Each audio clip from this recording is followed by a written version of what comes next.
Chapter 961. The young officer from Janalace's deduction seemed to inject a glimmer of hope into everyone. If they could easily reach Lone, then according to Brando they should have a high chance of leaving Anclova. Everyone had the same thought. As long as they boarded the ship and went out to sea, the Jorgendagang people would be left in the dust. For those monsters that lived underground, at least on the surface of the sea, it was still the Empire's world. The discussion quickly became lively, but while the others were still thinking about how to escape, the Countess from Yenbao thought about something else. She asked, after leaving the port, which route do we take? Metz or Cloak Bay? The others were silent for a moment and finally Eugenie answered, I think we should go to Cloak Bay. Metz is under the control of the White Legion. Before we confirm Her Majesty's attitude, we can't easily enter her sphere of influence. She seemed to have finally accepted the possibility that the Queen had betrayed the Empire, and took the lead in introducing this speculation into the conversation. No, Chiara shook her head. Cloak Bay has always been the sphere of influence of the Cecil family, and is controlled by the Holy Cathedral of Fire. On the surface, it seems to be the furthest from the Queen's control, but in fact, since everyone knows this, then the Queen must also know this. If it were any other day it would naturally be the furthest place from the Empire's Supreme, but now I think it might be the center of the vortex. That's not unreasonable, so we go to Metz, but what about the White Legion? Let's not talk about the White Legion first. In the north, other than the White Legion, there are also the territories of Ludwig and Grand Duke Helix. In such a place where local forces are complicated and deeply rooted, it is the most difficult place for the imperial power to intervene. Especially at a time like this, Her Majesty won't be able to free up her hands to sort out the intricate relationships in these places, so it's safer for us to go there, Chiara replied. The others looked at Brando, who nodded slightly, thinking that these nobles' descendants were not really useless. At least the plan they proposed was very feasible. He thought for a moment and replied, to Metz. Chiara was right. The forces of the nobles in the north were complicated. The territories of several Grand Dukes and the forces of the military nobles were mixed together. No matter how powerful Her Majesty was, it was impossible for her to free up her hands to sort them out in a short period of time, so the north was the best place to fish in troubled waters. But he had an idea that Chiara did not guess. Brando wanted to wait for the situation in the north to be clearer before he took action. As he said, no matter who the Silver Queen wanted to deal with, it had nothing to do with him. Other than Scarlet, whether it was the Holy Cathedral of Fire or a Duke, he did not have to stand on the opposite side of the other party, so he did not want to be involved in this whirlpool. Going against the Dragon Queen was a last resort. But in any case, now that he knew about the Queen's conspiracy, what he had to do now was to try his best not to go to those sensitive areas, so as not to provoke the Queen into doing something drastic. In his opinion, Metz was a good choice. It was under the Queen's control but also outside her control. It was a safe distance for both sides, and at least it would not cause the other party to misjudge. In fact, civil strife in the Empire was undoubtedly what Brando wanted to see the most, of course, provided that he did not get caught in the fire. He felt that the best situation next was to watch the Queen and the Holy Cathedral of Fire fight each other from a safe distance, and then find a chance to rescue Scarlet. Of course it was a little difficult, but it was good to have a good dream, wasn't it? He thought for a moment and then said, there's one more thing. I think you don't want to make a mistake like getting sunk by the Imperial Navy after escaping from Anslova, right? So we have to contact the Empire in advance. We have to assume that we can stop at any port in Metz. Who can do this? If you don't mind, maybe I can give it a try. As soon as Brando's voice trailed off, another voice stuttered. Brando looked back and found that it was the fat young Master Avram. In his memory, Avram would never take the initiative to speak in this kind of situation. He could not help but look at him with a little surprise. But, Avram was a little embarrassed. I may only be able to borrow the commercial port. Enough. Brando waved his hand. Well done, Avram. I didn't expect your family to have a network of connections in the Empire. Duke Karsuk really lives up to his name. His words were not a compliment. In the Empire, other than Yenbao, there were very few nobles in this era who had connections with the Empire. Even a powerful figure like Duke Arek was just a nobody in the Empire. Other than the well-informed people in the southern regions of Anzaruta and the Empire, there were not many who had heard of the Duke's name. For Duke Karsuk to be able to maintain contact with the Empire at this time, and even maintain a network of connections that seemed to be quite good, it could only be described as extraordinary. Avram was also a little embarrassed by Brando's compliment. He could not help but chuckle. Ever since the diplomatic mission set off from Erewhon, this was the first time he felt a sense of accomplishment in a formal occasion. He could not help but feel proud of himself for a moment. Although he might not have thought highly of Brando, a country bumpkin from a remote area, after a series of events, he vaguely felt that being praised by such a legendary count was also a kind of ability. Brando did not expect things to go so smoothly. He did not have much hope in this group, but he did not expect the descendants of the nobles in the diplomatic mission to be more capable than he expected. But thinking about it, they were born in noble families. Whether it was education or vision, they were far better than the commoners of the same era. Except for a few geniuses in such an environment, they were not really powerless. They were just degenerate. However, once they had the motivation, the knowledge and experience that they had originally grasped turned into an outstanding ability, and these abilities were integrated together to achieve what they were now. After everyone finished their discussion, they started to work on their own. They sorted out the plan, arranged the route, counted the food, weapons and ammunition reserves in the envoy group. Of course, the most important thing was to appease the Kurlutz nobles and not let them see any clues. Everyone was so busy that their feet didn't touch the ground. Only Romaine, Princess Magadol, and the Silver Dragon Mistress Mithril seemed to be particularly free. As for Romaine, her leisure seemed to be innate, and she always found a way to slack off. The Silver Dragon Lady, on the other hand, was curious about the human world's way of doing things. She asked Brendel questions such as a lord, is this how you command your subordinates? Brendel did not know whether to laugh or cry. Were humans not like this 1,000 years ago? There is a slight difference. Mistress stared at the members of Erewhon's diplomatic mission and the nobles of Cruz in the forest and replied, Mistress, did you not return to the human world after 1,000 years? Magadol looked back at her in surprise. As an adult dragon, we have to interfere with the mortal world as much as possible. Besides, most of us are lazy and are too lazy to leave the Dragon Valley. This time, if it was not for something special, I would not have met Malthus and the rest. Mistress did not hide anything and answered truthfully. I see. The three of them were silent for a moment, but Princess Magadol was smart enough to know that Brando deliberately asked her to stay behind for another reason. She paused for a moment and asked, Count, do you want to know something about the internal affairs of the Holy Cathedral of Fire? Brando looked at her with slight surprise. He did not expect her to be able to guess his thoughts. He paused for a moment before nodding slightly. You have heard what we said before. Her Majesty's behavior is very unusual. I want to know why the Holy Cathedral of Fire does not seem to have any reaction at all. Count, your question is a little difficult for me. Princess Magadol frowned slightly and smiled bitterly. Why, does it involve some secret? Brando asked. If that is the case, Your Highness, you do not have to answer. That is not the case. Princess Magadol sighed softly. The decline of the Holy Cathedral of Fire began 150 years ago.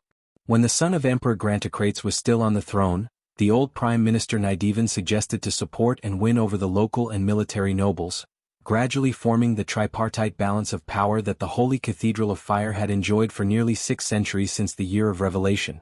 But gradually, the transcendent position that the Holy Cathedral of Fire had enjoyed since the Year of Revelation gradually collapsed. The rising nobles and the greedy military nobles pressed on step by step, dividing the empire into two, one in the north and one in the south. The royal family finally won a chance to breathe. When the 11th son of Emperor Grantocrates, the father of the Silver Queen, passed away today, this wise emperor held a sword in one hand and a scepter in the other on his sickbed, as if to announce his life's achievements. After the death of Emperor Grantocrates, the Silver Queen ascended the throne and gradually began to take back the excessive power in the hands of the local nobles. On one hand, she continued to suppress the Holy Cathedral of Fire, on the other hand, she began to be wary of the nobles in the north. The hidden dangers of her father's extreme methods were solved by her one by one. Although the Iron Queen did not have a good reputation among the nobles, she was still one of the toughest female emperors in the history of Cruz. It could be said that she paved the way for the reform of Kurlutz. Behind her, the eldest son, Leneret, made the eagle of the empire soar in the sky in one fell swoop. At the peak of the empire, it was even the only country on the continent of Vaunt that could compete with the equally powerful Madara of that era. This was the shame of the empire's weakness for nearly 30 years since the fiasco of the Wilderness of the Four Territories in the Silver Year, and after that, the Kurlutz Empire ushered in the heyday of royal power. This was the original history that Brando was familiar with. The rise of Cruz's imperial power and the decline of religious power, but in this world, Only a few people knew that this history had changed from the moment Georgiandy Ridge set foot on the surface world. Whether it was a saint like Dides of Wagner who had an insight into the future, or a wise figure like Vala of the Leo Palace, none of them could detect this. However, for every clergyman of this generation who was born in the year of the croaking frogs and experienced the whole process of the holy cathedral's rise to decline, this past history was full of unusual heaviness and unwillingness. So much so that the many documents that recorded this history sealed in the Hall of Candlelight were full of helplessness and lamentation. And every clergyman who read this history would involuntarily give birth to too many ifs in their hearts. If the previous generation of clergymen were not so arrogant and conceited, if the clergymen of Rosher's generation could face the power of themselves and the local nobles earlier, if the Holy Cathedral at that time was not so gullible to the so-called absolute control over believers and faith for centuries, perhaps today's crews would be a different person. Like some low-ranking clergymen, Vala also liked to read about the past of the Holy Cathedral in the aisle of the Hall of Candlelight. However, as the head of the Holy See of the Leo Palace, he still enjoyed some small privileges after all. For example, a special seat, a comfortable chair, and a special candlestick. Most of the monks were familiar with some of the habits of His Excellency the Great Priest, so they would arrange everything in advance. And this great figure who had been in charge of the Holy Cathedral since the year of the lute also enjoyed this small special treatment. This had nothing to do with whether it was comfortable or not, but it represented a symbol of power. One of a kind and supreme. Ra wasn't a person who was greedy for power. Compared to those nobles who lived in a drunken stupor, his life was more like that of an ascetic. He didn't enjoy much and was even a little too poor for someone in his position. He rarely appeared in the sight of his believers. Although he was famous in the imperial capital, there weren't many people who truly understood him. Among his few opponents and allies, Her Majesty the Queen might be one of them. However, Vala valued his authority very much. He believed that this was one of the most important things that the Holy Cathedral had lost in the past century because they did not pay attention to it. Today, as usual, after the great priest finished reading the last paragraph, he placed a silk bookmark, closed the book, and flicked his finger lightly. The flame on the silver candlestick flickered and then extinguished. He meticulously placed everything back in its original position, but did not stand up from his chair. Instead, he put his hand on his red frock and waited quietly. A moment later, Sydney, who was known as the Saintess of the Lion Holy Palace, walked over from the other end of the corridor like a ghost. The lady first glanced at the books on the bookshelf that had traces of being touched. As usual, the books that Vala read the most were still records related to that period of history. She frowned slightly without any expression, but did not say anything. She just replied in a reciting tone, "Grand Duke Helix was only injured by an assassin and is now living in the Rose Garden. As for the rumors, it was made up by a person named Nickel." "Who is that?" Vala asked. "An insignificant person who has been hiding in Accordion Alley recently." "What about now?" "He is in the dungeon of the Inquisition. Did you get anything out of him?" "This person contacted Eugene about half a month ago."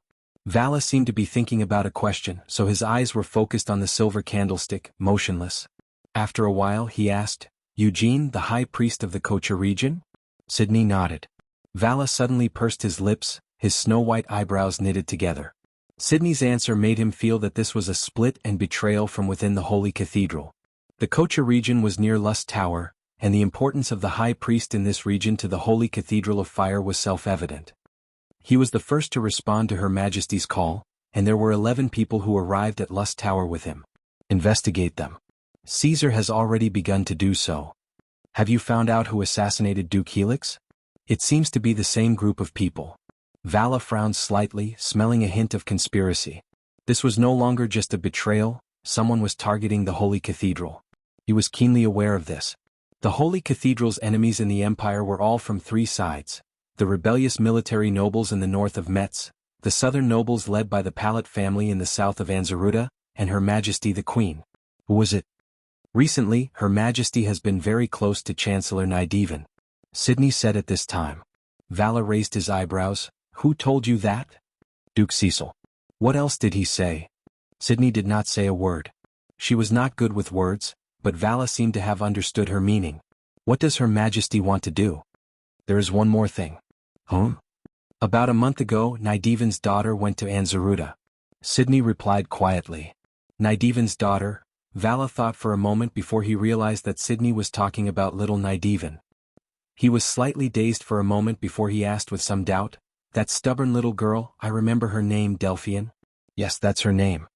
Vala tapped his forehead with his finger and suddenly frowned. "She went to Anzaruta a month ago. What did she do there?" Chapter 962. The Prime Minister's daughter could go wherever she wanted. It had nothing to do with the Holy Cathedral, but Vala knew that the Saintess of the Leo Palace was not one to talk nonsense. She crossed her fingers in front of her chest and waited for Sydney to continue. The candlelight in the candlelight hall shone on the lady's short platinum hair, leaving a deep shadow under her forehead and on the other side of her straight nose. Sydney said quietly, "She and the leader of Erwin's delegation had a feud because of Viscount Elman's death. This time she went because of him. But there was someone behind this. Before Delphian left the imperial capital, she visited Count Freud and borrowed the demon-slaying spear. As far as I know, although Count Freud was the father of Viscount Elman, he was connected to Miss Delphian through a man named Price. This man is the butler of the vice president of the Archaeological Association, Freeman Laelis. Freeman Laelis had revealed the information about the demon-slaying spear and Count Tonagel to the two of them at the same time. So this little girl's trip was arranged in advance." Vala listened quietly and replied, "I can smell a conspiracy in this. It means that someone wants to deal with Prime Minister Nydivan or Count Freud. But what does it have to do with us, Sydney?" "Freeman Laelis is very close to Bishop Eugene." Vala sat in the chair and was silent for a moment before replying, "It's commendable that you found the connection so quickly. It seems that we are about to see the truth. What happened to the little girl after she went to Ansloy's?" After that, there was the turmoil in Ansloy's and the invasion of Georgian de Rich. This went without saying, but Sydney knew that this was not what the head of the sanctum wanted to hear. "She's missing," she replied. "Is Freeman Laelis and Eugene's relationship on the surface?" Vala asked again. "Yes. So it's not difficult for outsiders to connect to us through him." The old man knocked on the armrest of the chair and said in a low voice, "Little Nydivan treats his daughter like a treasure. She's a spoiled girl. Now that she's missing and the person behind this has a close relationship with the Holy Cathedral, it's hard for the Prime Minister not to connect it to us. The world isn't blind. What good will it do us to harm a little girl?" Sydney asked. "Little Nydivan is no fool. Besides, his father isn't dead yet." "We'll know soon enough." Vala shook her head slightly. Sydney frowned deeply. She looked at the Supreme of the Holy Cathedral with dissatisfaction. This answer was so similar to 40 years ago. "His Majesty has gone too far recently, High Priest." Vala's thick eyebrows lifted slightly. Two sharp eyes seemed to burst out from his deep eye sockets and fell on the face of the statue of the Leo Palace. This was his proud disciple. Under the platinum hair, under the flat forehead, under the platinum sword-like eyebrows, the pair of golden eyes shone with a clear and unflinching light.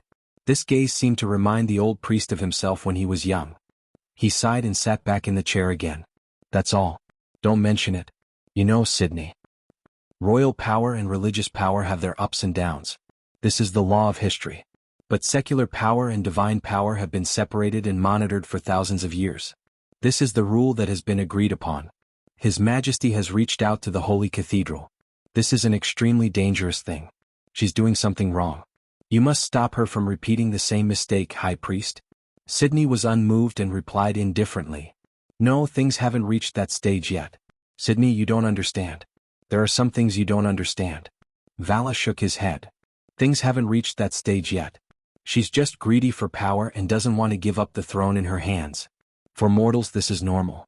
We can't stand on the other side of His Majesty because of this. She may have gone a little too far, but it's still tolerable. Isn't Teacher being too magnanimous towards His Majesty?" Sydney's eyes revealed her annoyance and dissatisfaction. "This is what we owe her. At least on this matter we can't openly oppose her. Remember, Sydney, this is not my order but my teacher's order. I have to obey this order and so do you." Vala replied in a low voice. "You know, this is an agreement. As long as she's on the throne, we can choose not to support her but we can't oppose her.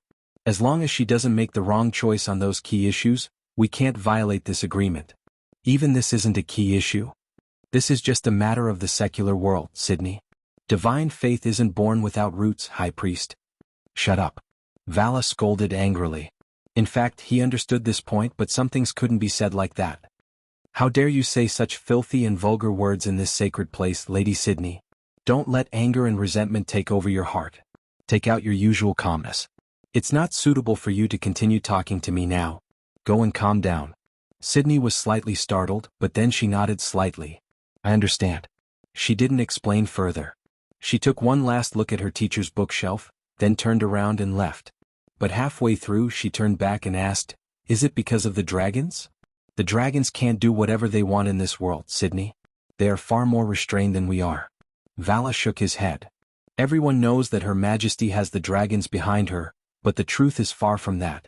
If it's just the dragons, they won't be able to suppress the Empire. Remember, Sydney, this is the era of mortals. The will of the Empire is controlled by people like us, not by those high and mighty legends and fantasies. This world is the result of the efforts of our ancestors, so our noble faith is also rooted in this. The old man spoke a few words passionately, but suddenly he felt a little lonely. He sighed and said, The dragons owe Her Majesty a favor, and so does the Holy Cathedral. I don't want to talk about the past for the time being. You can leave now, Sydney. You will understand one day. If there were other members of the Holy Cathedral here, they would be surprised by the old man's words, because it contained some thought-provoking information. It didn't just contain a secret, it even included the transfer of the supreme power of the Holy Cathedral in the future. But Sydney didn't seem to care at all. He just nodded slightly, then turned and left. Vala looked at his student's back and couldn't help but nod with satisfaction. This was the spirit that the successor of the Holy Cathedral should have. He was a clergyman born after the year of the croaking frogs. His generation was used to the ups and downs of history and the changes of the general trend. The fall from high to low and the change of status had a deep impact on his generation of clergymen. Ordinary difficulties rarely made this wise old man frown. The Holy Cathedral's present and past were inevitable in his eyes. It was difficult to change and irreversible, but at least he still had an outstanding disciple. Vala hoped that Sydney's generation might be able to change today's predicament. It was indeed a predicament. Perhaps even in this majestic Holy Cathedral, few people would understand how predicament the Holy Cathedral was in today. The old man shook his head. He couldn't help but think of his teacher's generation of clergymen. Except for the younger generation of that era, few could accept such a fall. Many clergymen had died for this, including his teacher. It was just that few people knew this secret. It's good to be young, the old man thought as he shook his head. At least the young ones still have hope. He watched Sydney leave, then turned back and gently tapped the mahogany table with his finger. Sydney's words had caught his attention. His Majesty's hand had indeed stretched a little too far. But it didn't matter. He was worried about another thing. Duke Helix had been assassinated? It just so happened that the flower leaf collar was in trouble at this time. This made him feel a little uneasy. The old man suddenly stood up and took a large book with a red cover from the bookshelf. He opened the book and shook out a thick piece of parchment and spread it out. It was a huge map. The old priest spread the map on the table and his eyes fell on the flower leaf collar for a long time. He raised his eyelids slightly and continued to look north along the hills to the north of Fort Ravov until he saw a crisscrossing mountain range.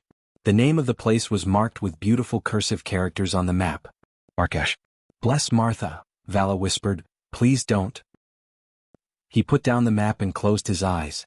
After a long while he picked up the bell on the table. Someone? Her Majesty the Queen's tea party was held afternoon as usual. The tradition of this tea party originated before the year of the walnut, during the era of Grantocrates the Great. Grantocrates the Great often used the Queen's tea party to meet with his subjects in secret. The tradition was passed down from that time, and was carried forward by his son.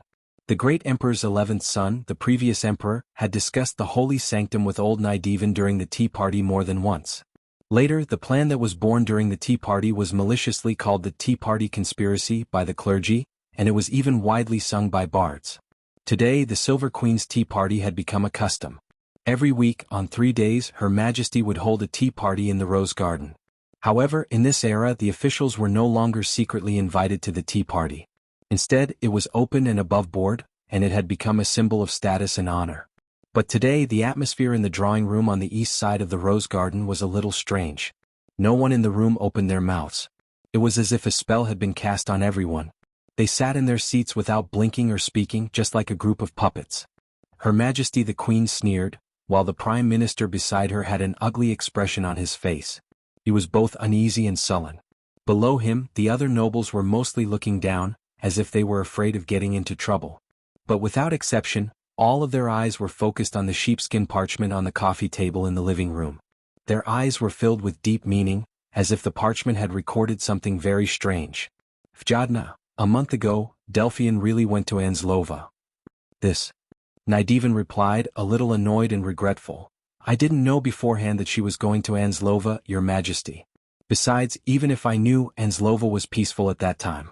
I had no reason to stop her from going out. My father only forbade her from leaving the Empire, but within the Empire, my daughter is still free. Think about it, what reason do I have to stop her from going to a small place in the Empire? This can't be used as evidence. I understand. You don't have to worry. The Silver Queen seemed to find this matter funny. She chuckled and replied, your daughter just happened to have some misunderstandings with the Count. If I knew beforehand that she was going there, I'm afraid I wouldn't have allowed her to go. But it seems that she probably didn't inform you, her father. Nydivan's face reddened. Although he was the Prime Minister of the Empire, there was nothing he could do about his daughter. Although he didn't want to admit it, it was something that everyone knew.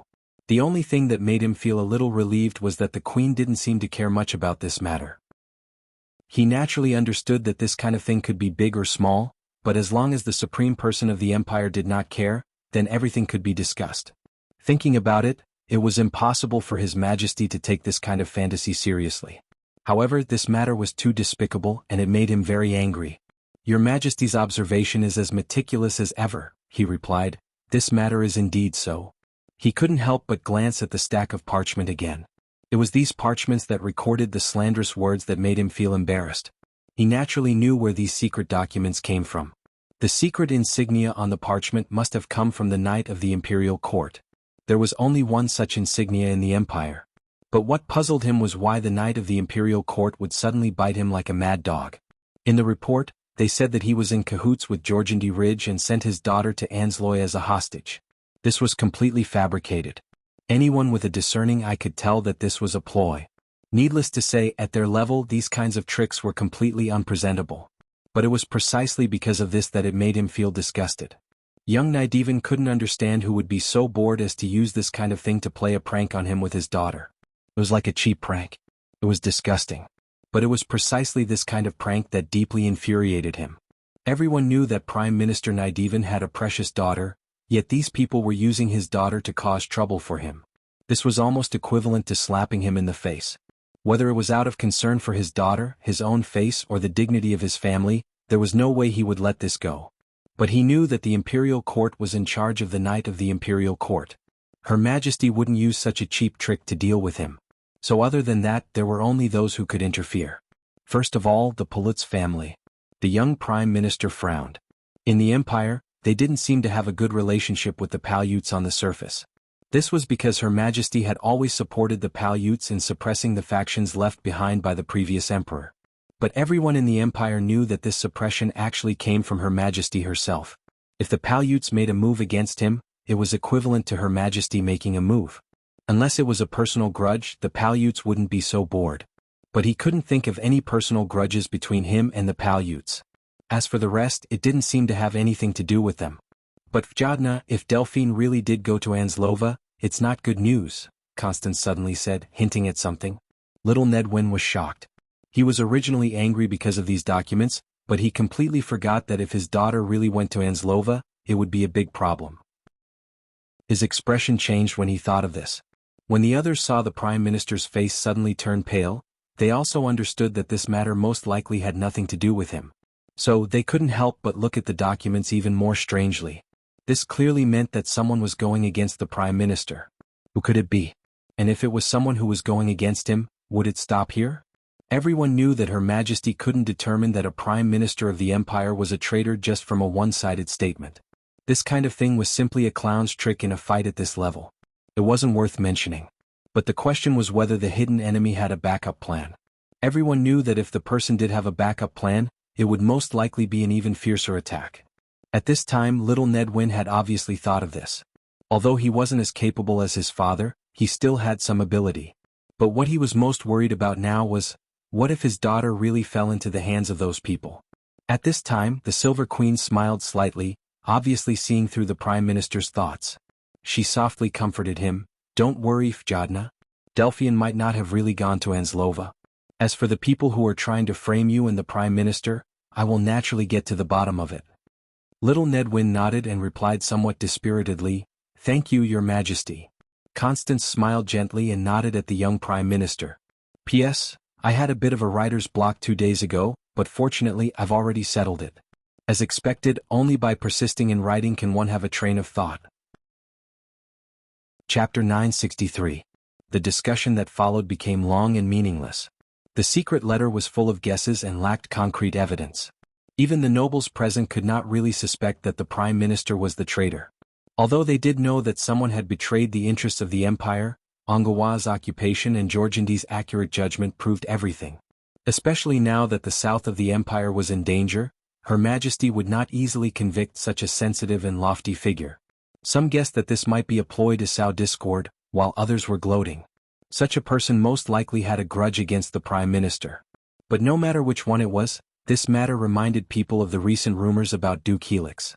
First, it was the Duke of Flowers, then the Prime Minister. Who would be next? Everyone secretly felt that there was an invisible hand stirring up trouble behind their backs, but as for who this person was, it was hard to guess. Her Majesty also frowned. In the eyes of others, she seemed to feel threatened by these two matters. All in all, because of this unexpected secret letter, the tea party ended on a sour note. But in the end, Her Majesty did not say anything. It was inevitable that the nobles privately guessed who would be the next unlucky person. It seemed that Her Majesty still trusted the Prime Minister, so the person who made the move would be unlucky, or there would be some other twist. Everyone was waiting to see a good show. There was no doubt that the day's events left everyone with room for imagination. However, few knew that the Silver Queen's tightly furrowed brows relaxed after her vassals, especially little Nydivan, left. Her mood seemed to have returned to normal, or perhaps it was just a facade that she showed before. She looked at the backs of her vassals as they left, and instead chuckled softly. The Supreme Lady stood under the arched window in the living room and looked at the rose garden outside. Her gaze even passed through the gate of St. Cantifer's palace, seeming a little uncertain. Well, let's create some trouble for them. Poor old Walla, I hope you don't look in this direction too early, Constance said to herself. It's a pity that time is too short. If only I had realized it earlier. Lord of Flowers, Duke Helix, I hope that idiot Rodney doesn't make any mistakes. The mountains of Algash, I haven't seen them for almost 40 years. The sharp cliffs above the ice and snow are still in my memory. Darius, did you see that? Her Majesty stood quietly in front of the window. She raised her chin slightly as if she was facing an invisible audience. I heard that he is your grandson. It's a pity that I don't have time to see your descendant. How Rangaya will eventually fall into his hands. Perhaps this is Lady Martha's affirmation of us. I only hope that Gwendolyn and the others can find him as soon as possible. Darius, I believe you understand my choice now. The hall fell silent. The whispers in the wind that passed through the courtyard and the woods did not answer yes or no. But the Silver Queen seemed to already know the answer. She took one last look at the sacred palace of the Cruz people for thousands of years. Then she resolutely turned her head and no longer looked at the courtiers outside St. Cantifer's palace. It's time to know the answer. The carriage of the royal family was already prepared. In Autumn Hazel Manor, Scarlet counted the days with her fingers. She realized that she had been under house arrest in the castle on the outskirts of Rusta for nearly 2 months. The scenery around Bankel had changed from late autumn to late winter. While it had yet to snow in the south of the Iron Thistle Mountains, the gradually colder weather and the increasing number of winter coats showed the changes of the 4 seasons. A few days ago, or to be precise, a month ago, news of Rusta could still be accurately transmitted to the castle. But with the war between Anglois and the Empire in the south, the atmosphere in the imperial capital became more and more tense. Recently, there were rumors of Duke Helix betraying the Empire and the Prime Minister colluding with the enemy. While these rumors were more or less inconceivable, every citizen living in the imperial capital could at least understand one thing. The guards and patrolling cavalry stationed in the imperial capital were obviously more vigilant than usual. In the memories of the older generation, this was something that only happened 60 years ago. It was as if there was an air of war unique to that era. Everyone began to feel nervous. It was the same for the maids in the manor as well. Bertha had recently reduced the number of times she went out. After all, during times like this, both the inside and outside of the city would become exceptionally restless. There would always be people taking advantage of this opportunity to stir up trouble. Moreover, the atmosphere in Rusta was tense and ordinary people were worried about being dragged into the unfathomable vortex. And because of this or that, news from the outside gradually became isolated from the inner manor. The news of the war at Anglois also becoming less and less. People gradually became more and more concerned about whether the Empire would lose Anzaruda instead of the safety of the Count from Erewhon. And because of that, there was even less news about Brando. In fact, ever since the fall of Greystone Town, there had been no news about the Count. For Bertha and the others, the only thing they were thankful for was that at least their Countess still believed that the legendary Count of Tonnagel was safe and sound. Otherwise they wouldn't know how to comfort her. Although privately they more or less believed that the unlucky Count had died in Anzaruda. On this day, Bertha was drying clothes on the balcony of the manor as usual. Suddenly she saw a carriage passing through the forest like a ghost. When she saw the coat of arms on the carriage, she cried out in fright and hurriedly rushed down from the third floor of the castle to the hall on the first floor. When she pushed open the heavy wooden door of the hall and wanted to remind the nominal owner of the manor who had arrived, she cautiously kept her mouth shut. There weren't only her close friends in the hall. In fact, the mountain maidservants were standing in 2 rows behind Scarlet, trembling in fear. And right in front of the Countess, there was another woman. In fact, in the Empire, very few people dared to treat her as a woman. The Silver Queen stood in front of the mountain maidservant. She didn't bring anyone with her except for her coachman and attendants. Her coachman was waiting outside the manor, and her attendants were standing outside the door as per her orders. In other words, the supreme ruler of the Empire was facing Scarlet alone. The group of mountain girls were not worried that their countess would say something unpleasant, but that she would suddenly make a move on the queen and kill her here. This was something that had happened before, although it was unbelievable that the queen did not pursue the matter. And this was the first time Constance had come to see Scarlet in person in the past 2 months. I think you know why I'm here today. The Silver Queen didn't intend to beat around the bush today. She stared into Scarlet's eyes and went straight to the point. Today I need your answer. But this didn't move Scarlet in the slightest. The mountain maiden pursed her lips and glared fiercely at the queen. If she could, she would have stabbed her like last time. But this time she found that she couldn't summon the azure lance. Just a moment ago, Ovina warned her to be careful and protect herself. As the owner of the azure lance, she must be responsible for her. She must not die meaninglessly in this godforsaken place. Those were the lady's words, but Scarlet felt that there was more to it. You think I can't do anything to you if you don't open your mouth? Have you forgotten what I said last time? For you, I can declare war on any force in this world without hesitation, whether it is Aween or the Bugis. You should understand my determination and don't anger me. If I want to kill your lord, it won't be much harder than squashing a bug, little girl. Constance replied calmly. Scarlet trembled slightly when she heard this. But it wasn't out of fear, it was out of anger. The queen could clearly see the anger in the mountain maiden's eyes. She didn't say anything, but if the anger in her eyes could express her thoughts, Constance felt that she had been burned to death countless times. Constance had obviously predicted this reaction. She sighed softly, silly child. You must think that I must stand on the opposite side of you. But have you ever thought that I'm the emperor of the empire, and your lord is just a mere Earl of Erewhon? There's no conflict between us other than your allegiance. In fact, not only that, I can even help him and let him rise to the top. If he's willing to serve me, then what's the difference between serving me and serving him?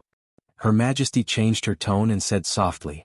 These words made Bertha and the others almost unable to believe their ears. Their first reaction was to look at their earl in surprise, wondering who this lady was. Was she the queen's illegitimate daughter? Of course, they only dared to stay in their hearts for a moment at most, and then quickly threw it to the back of their minds. It was as if they were about to be hanged just for having such thoughts. Fortunately, the Silver Queen obviously didn't have the ability to read minds, so she couldn't know what strange thoughts these maids had. After she finished speaking, she waited for Scarlet's answer. Today's Silver Queen seemed more confident than that day, as if she wasn't worried that the mountain maiden would reject her. Scarlet listened to her words and her eyes moved slightly, but she still looked at her with deep suspicion. You don't believe me? Constance asked with some dissatisfaction. However, she did feel a little defeated by this stubborn girl. Whether it was a glib tongue or a firm resolve, she could find a solution. However, Scarlet's behavior was appropriate for her identity, the daughter of a mountain maiden. Her silent suspicion made the Silver Queen think that she was from Ludwig or Metz. She was blind and stubborn, and they always had an instinctive suspicion of any words. Scarlet still didn't answer, but this already represented her attitude. If it was in the past, the Silver Queen would most likely leave in a huff, but today she gave a look to the maids, and they quickly left in fear and trepidation. After everyone left, the Silver Queen opened her mouth and said, "I know you don't believe me, but I don't have much time. I just want you to understand that your lord and I are the same kind of people." "You think I don't know him?" Constance looked at Scarlet with a sense of superiority. "You're wrong, little girl. I know him better than you. I know who he is. You're the daughter of a mountain maiden, so you must have heard of the legends of the mountains, right?" She didn't give Scarlet a chance to refute and asked quickly. Scarlet still didn't answer this question. However, the Silver Queen didn't need the girl to answer, because she knew that the legends of the mountains were passed down from generation to generation. Although they migrated along the mountains, the ancient traditions were passed down from generation to generation. Then you should know that in the legends of the Dark Forest, the blood of the mountain maidens flows with noble blood. Some of it even came from the era before the War of the Holy Saints. The Dark Dragon ruled the Myrna Empire, but the Druids also submitted to him. In fact, it was far more than that. The Earth Holy Temple and the Lion Clan were the same. The Eternal King also had another group of subordinates, and that was the Mountain Maidens. Constance smiled slightly. "You swore loyalty to your lord, and it wasn't just because of the pure feelings of a young girl. You already knew his identity from the moment he gave you the golden apple. Who would a fairy give an apple to? Only the sage. He has the inheritance of the Dark Dragon," the Silver Queen said softly. The Mountain Maiden suddenly raised her head as if she had been electrocuted, and glared at her fiercely. Her extreme reaction startled Constance, and the latter was stunned for a moment before realizing that the maiden suspected that she would harm her lord. The queen didn't know whether to laugh or cry at this moment. She had seen stubborn people before, but it was the first time she saw someone as stubborn as this little girl. Constance couldn't help but feel that it was a pity that she didn't meet this silly girl earlier. She cursed Brando in her heart, and then stretched out her right hand to let Scarlet see the Ouroboros snake ring on her right index finger. Scarlet stared at the ring warily. After being by Brando's side for so long, of course she recognized the meaning of this ring. "Don't worry, I'm not showing you my identity. This ring is dispensable to me, and the so-called secretive organization of All for One is just SOSO in my opinion." The queen gently took off the ring and threw it aside, dismissing this token that was extremely important to the believers of All for One as if it was trash. She let it fall into a dark corner without even looking at it. She replied, "I'm just telling you how I know your lord's secret, and I know even more. Erwin has no secrets in my eyes, and I even know that he has something to do with Amon's death." She chuckled. "All for One's infiltration of the Holy Cathedral of Fire has suffered a great loss because of your lord's intervention. I've kept it a secret for you for so long, I think you should repay me with something." But Scarlet looked up at the queen, then lowered her head again and shook her head stubbornly. "You think I'm lying? I'm with the Lord only because he is the Lord." As if for the first time, the mountain girl replied, "The Lord has never abandoned me, and I will never leave him." "What a silly child." Constance was slightly startled. "What is it about him that makes you so fascinated?" She then sighed again and replied softly, "Well, you really are a stubborn girl." "Then Scarlet, do you really understand your lord's thoughts, what he wants to do and what his purpose is? You should understand that he is different from each of you and he is far ahead of you. Do you think you can keep up with his pace with just the current you?" For the first time, the look in Scarlet's eyes softened slightly. "You understand?" The Silver Queen smiled. "I've said it before. Your liege and I are the same kind of people. Because both of us know the nature of this world, we are not confused by the myths and legends of the past 1,000 years. Scarlet, you've seen the drunken nobles out there. You've also dealt with the cultists with your liege, so you should understand the hidden threat under the superficial appearance of this world. Do you think that people like me and him who clearly understand this will covet the power of the mortal world? That's just a myth of those short-sighted people who think they are infallible." As she said this, she reached out to the mountain girl. "Come, Scarlet, I'll show you what your lord and I are doing. You will understand that by helping me you are also helping him. It's just that his actions are aimless and I know better what I want to do." Constance stared into Scarlet's eyes and continued, "Do you remember what I said? Do you still remember what I told you? You won't kill me and you can't kill me. You'll soon understand why. The azure lance is on my side, Scarlet. You won't regret it." The mountain girl stood there in a daze, looking at the hand of the Empire's supreme being reaching out to her. She hesitated. And it was at this moment that she heard a clear voice in her heart. "Don't believe her, Scarlet." It was Ovina's voice. Chapter 964. The morning sun rose from the gaps between the branches of the canopy of the forest, and the dewdrops on the leaves reflected colorful light under the morning sun.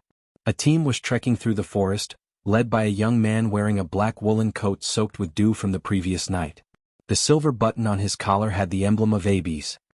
He held a sword in his hand and frowned as he stared at the dense forest in front of him. This man was Brando. He led Erwin and Cruz through the hills north of the Rokizi Highlands and was now approaching the lone port, which was less than a day's journey. As expected, they didn't encounter too much trouble along the way. They only occasionally encountered Jorgendi Ridge's scouts. The army of Jorgendi Ridge seemed to be really focused on heading north to Asgard, and they didn't spend too much effort on the port city in the south. However, they didn't know the situation on the plains. They didn't know if the villages and settlements of various sizes outside the lone port had been attacked by Jorgendi Ridge. However, the sky in the north didn't have the black smoke columns that were commonly seen in the Vargas region, so the situation was probably fine. Brando was waiting for the scouts in front to report back. His gargoyles were hovering above the clouds, but the intelligence in the forest still depended on the scouts with feet. This was the limitation of flying creatures. However, the White Lion infantry were not professional scouts and Rogers and his knights were not professional scouts, so it naturally took more time. Brando became a little anxious as he waited, but he did not dare to show it on his face. He knew that Cruz and the others in the envoy group relied on him more than before, so he had to be more calm. He tapped the hilt of the sword rhythmically with his fingers. This sword was not the Halran Gaia. Although the Dragon Queen might not dare to risk attracting Eloranta to deal with him, he did not want to expose his position to the Jorgendi Ridge people, while thinking about some irrelevant things. In fact, he had been thinking about what Magadal said to him these days. The Holy Cathedral of Fire will not easily attack Her Majesty the Queen. I don't know the specifics, but this was an agreement made with the Holy Cathedral when the previous emperor of the Kurluts abdicated. The dragons were also involved, and perhaps the lady knows more about the relevant matters. But Brando knew that Mithril would never tell him. This question seemed to have taken a big detour back to the original point. What happened when the son of Grantocrates appointed the Silver Queen as the next emperor of the empire? The answer to this question must have something to do with the last Holy War, but the problem was that this was the biggest mystery for him. Brando keenly sensed that this Holy War had started on the Great Plains in the south of the Wilderness of Four Territories. Saint Tassol and Cruz seemed to have deliberately avoided the Alkash Mountains and the nearby areas, which was precisely the starting point of the previous Holy War. It seemed that this secret was only known to those involved in the princess's words. Brando shook his head gently and expelled this dead-end idea from his mind. Since he could not determine the true relationship between the Holy Cathedral of Fire and Her Majesty the Queen, he could only consider it from this perspective. He sighed slightly. The Silver Queen's actions, which were completely different from history, had completely disrupted his plan. He had originally planned to use the Lionmen as a stepping stone to shroud himself with the halo of a Kurlutzian hero and attract the attention of the Queen. Then he would find a way to save Scarlet. If he could not fall out with the other party, that would be for the best. Even if he did not succeed, he could take a step back and use the line of the eldest son. But now, when the Jorgendi Ridge people first interfered, he could only change his target and let the cavemen replace the Lionmen as stepping stones. As long as he held Lone Port, he could eventually achieve his goal. Although the Jorgendi Ridge army attacked fiercely, it would only increase the difficulty by a few degrees. But he did not expect that Her Majesty the Cruise Queen was secretly in contact with these Jorgendi Ridge people. It was even very likely that she was the mastermind behind all of this. Then what was her real intention? Brando could not understand. Since he could not confirm what Her Majesty the Queen really wanted, how could he attract her attention? Especially now, the problem was not just a matter of her attention. If he achieved the opposite effect and caused her to hate him, it would be troublesome. He turned his head and saw Kiera twirling a shiny object in her hand in boredom. It was a ring. Judging from the decorative style, it had a typical underground style. It was the trophy she got from Shagos. But Brando did not know this and could not help but remind her, be careful. The Jorgendi Ridge people always like to do things that harm others without benefiting themselves. They like to tamper with their equipment. Be careful of the hidden poisonous needles in the ring or the poisonous snakes in the armor. The daughter of the Cipher family was obviously shocked by his words. She quickly stopped what she was doing and stared at the ring with a suspicious look in her blue eyes. You don't have to worry about this ring. You are lucky. This ring happens to be one of the few pieces of equipment that has not been tampered with. If it was, you would have been cold and dead for hours. Do you know this ring? Kiera did not feel that Brando was bluffing. The little girl raised the ring in her hand against the sunlight that passed through the branches and asked the latter. Kind of, Brando replied.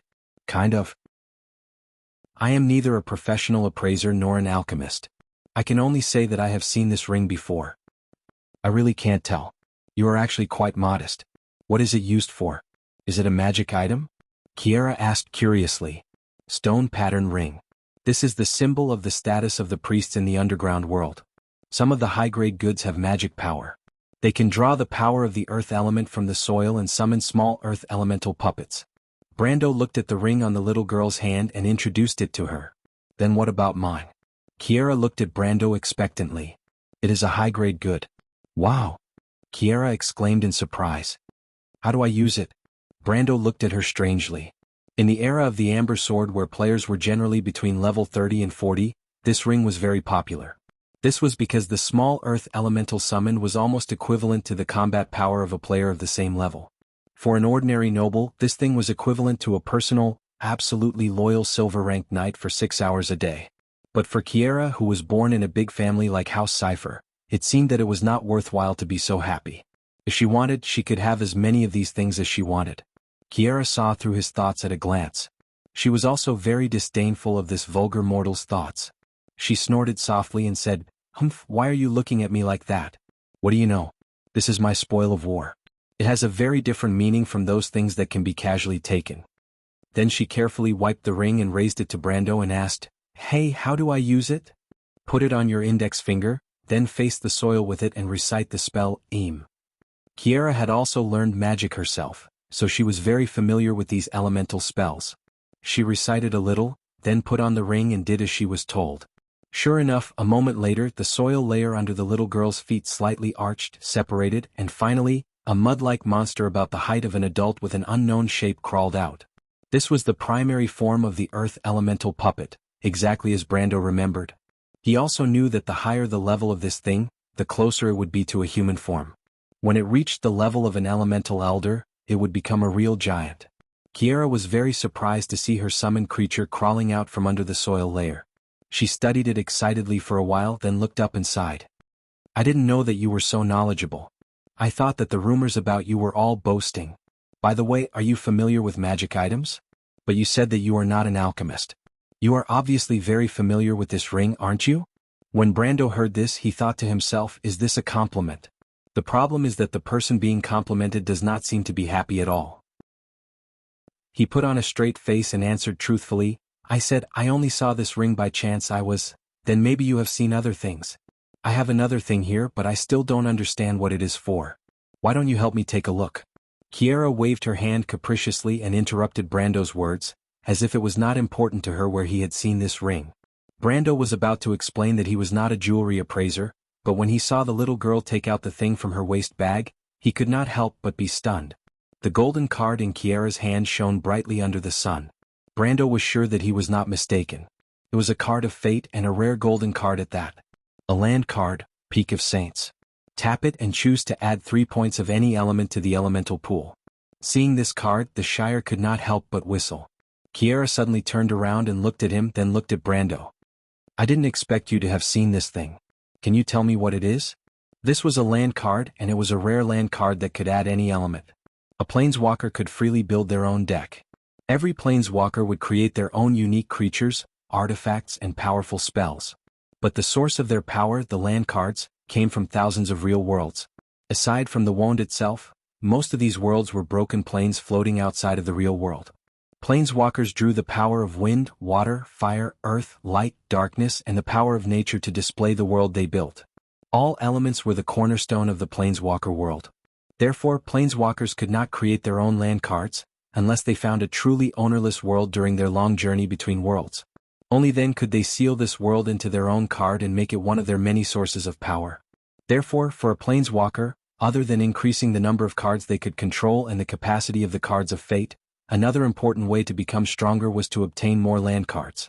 Planeswalkers like the Darkness Dragon, who directly drew the power of others as their source of power, were, after all, an anomaly in the world of planeswalkers. And for Brando, land cards, especially multicolored land cards, were what he needed the most at the moment.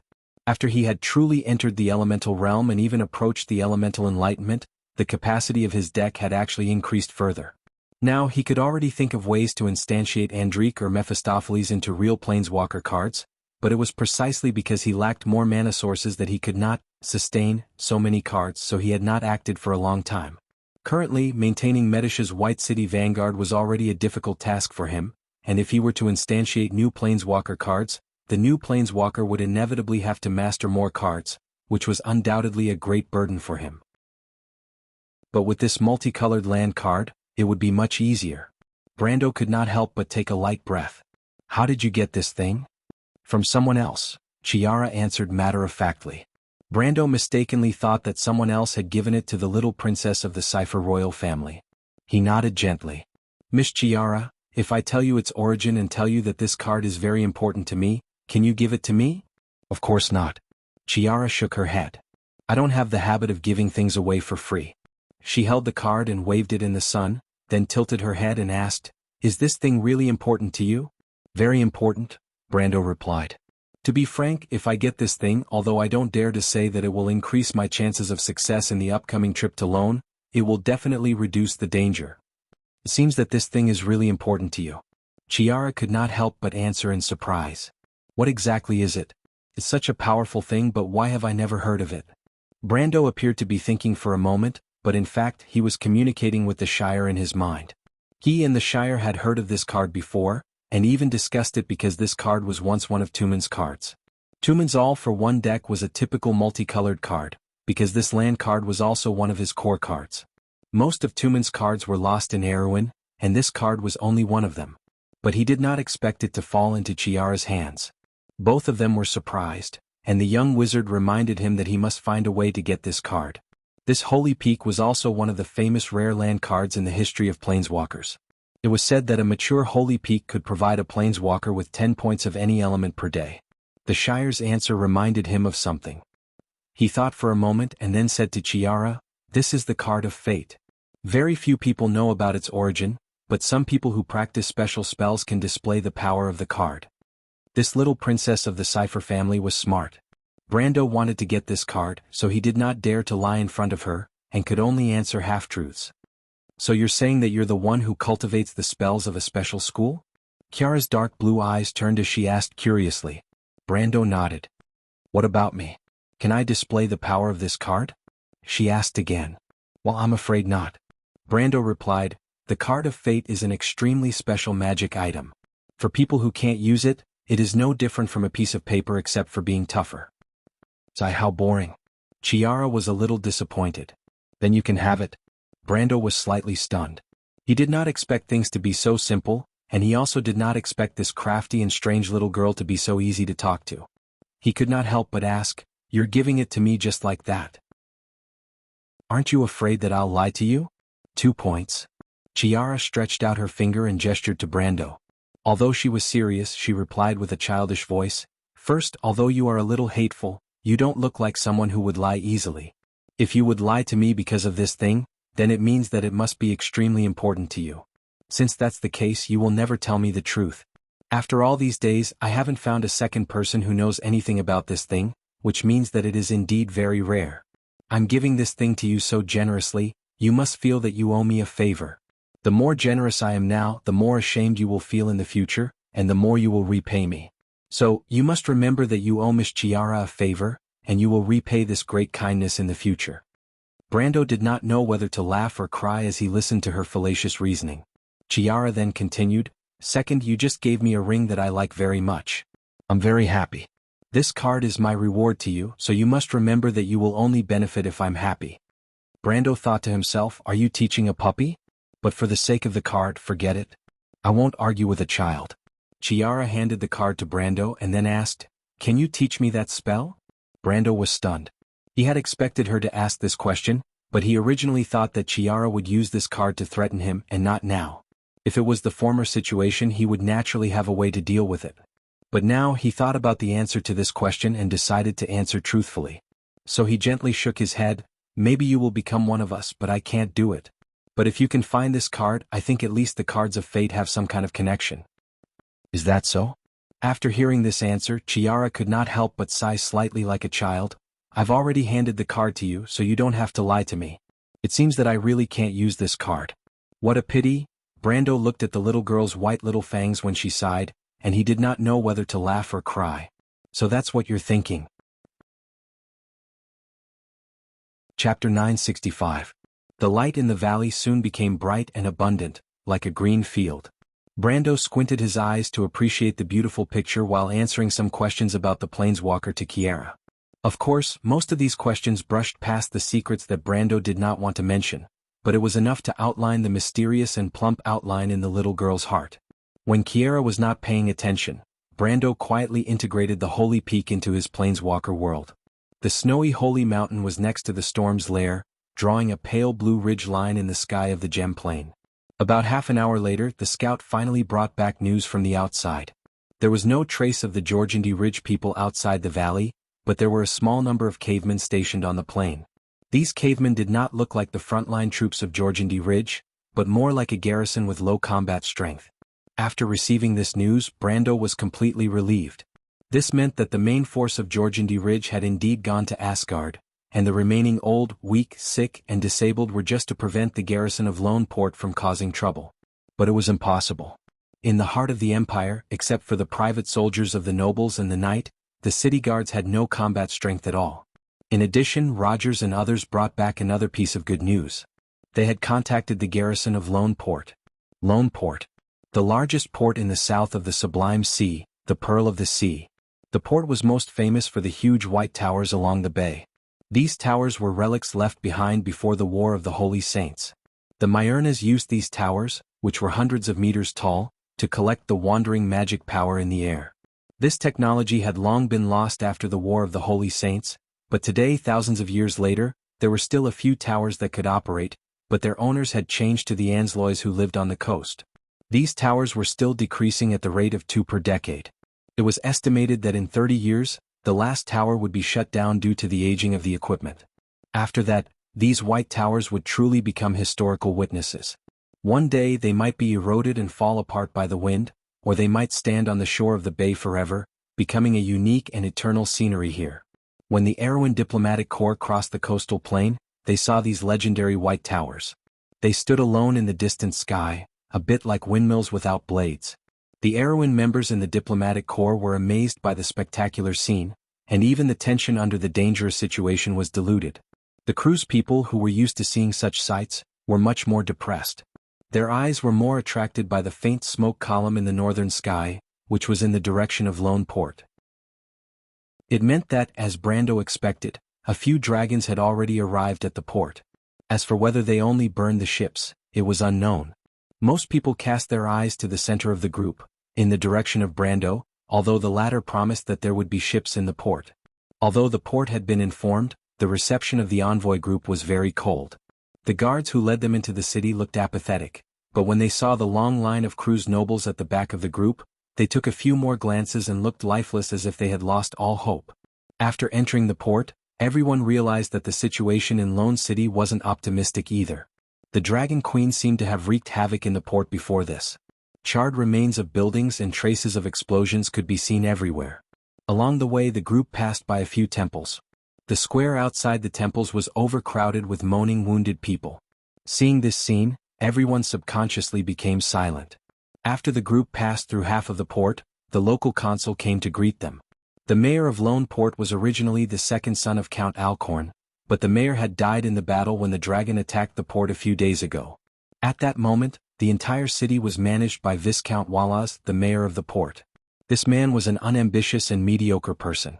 At first, he received a report from the guards that the envoy group of Erewhon had arrived outside the port.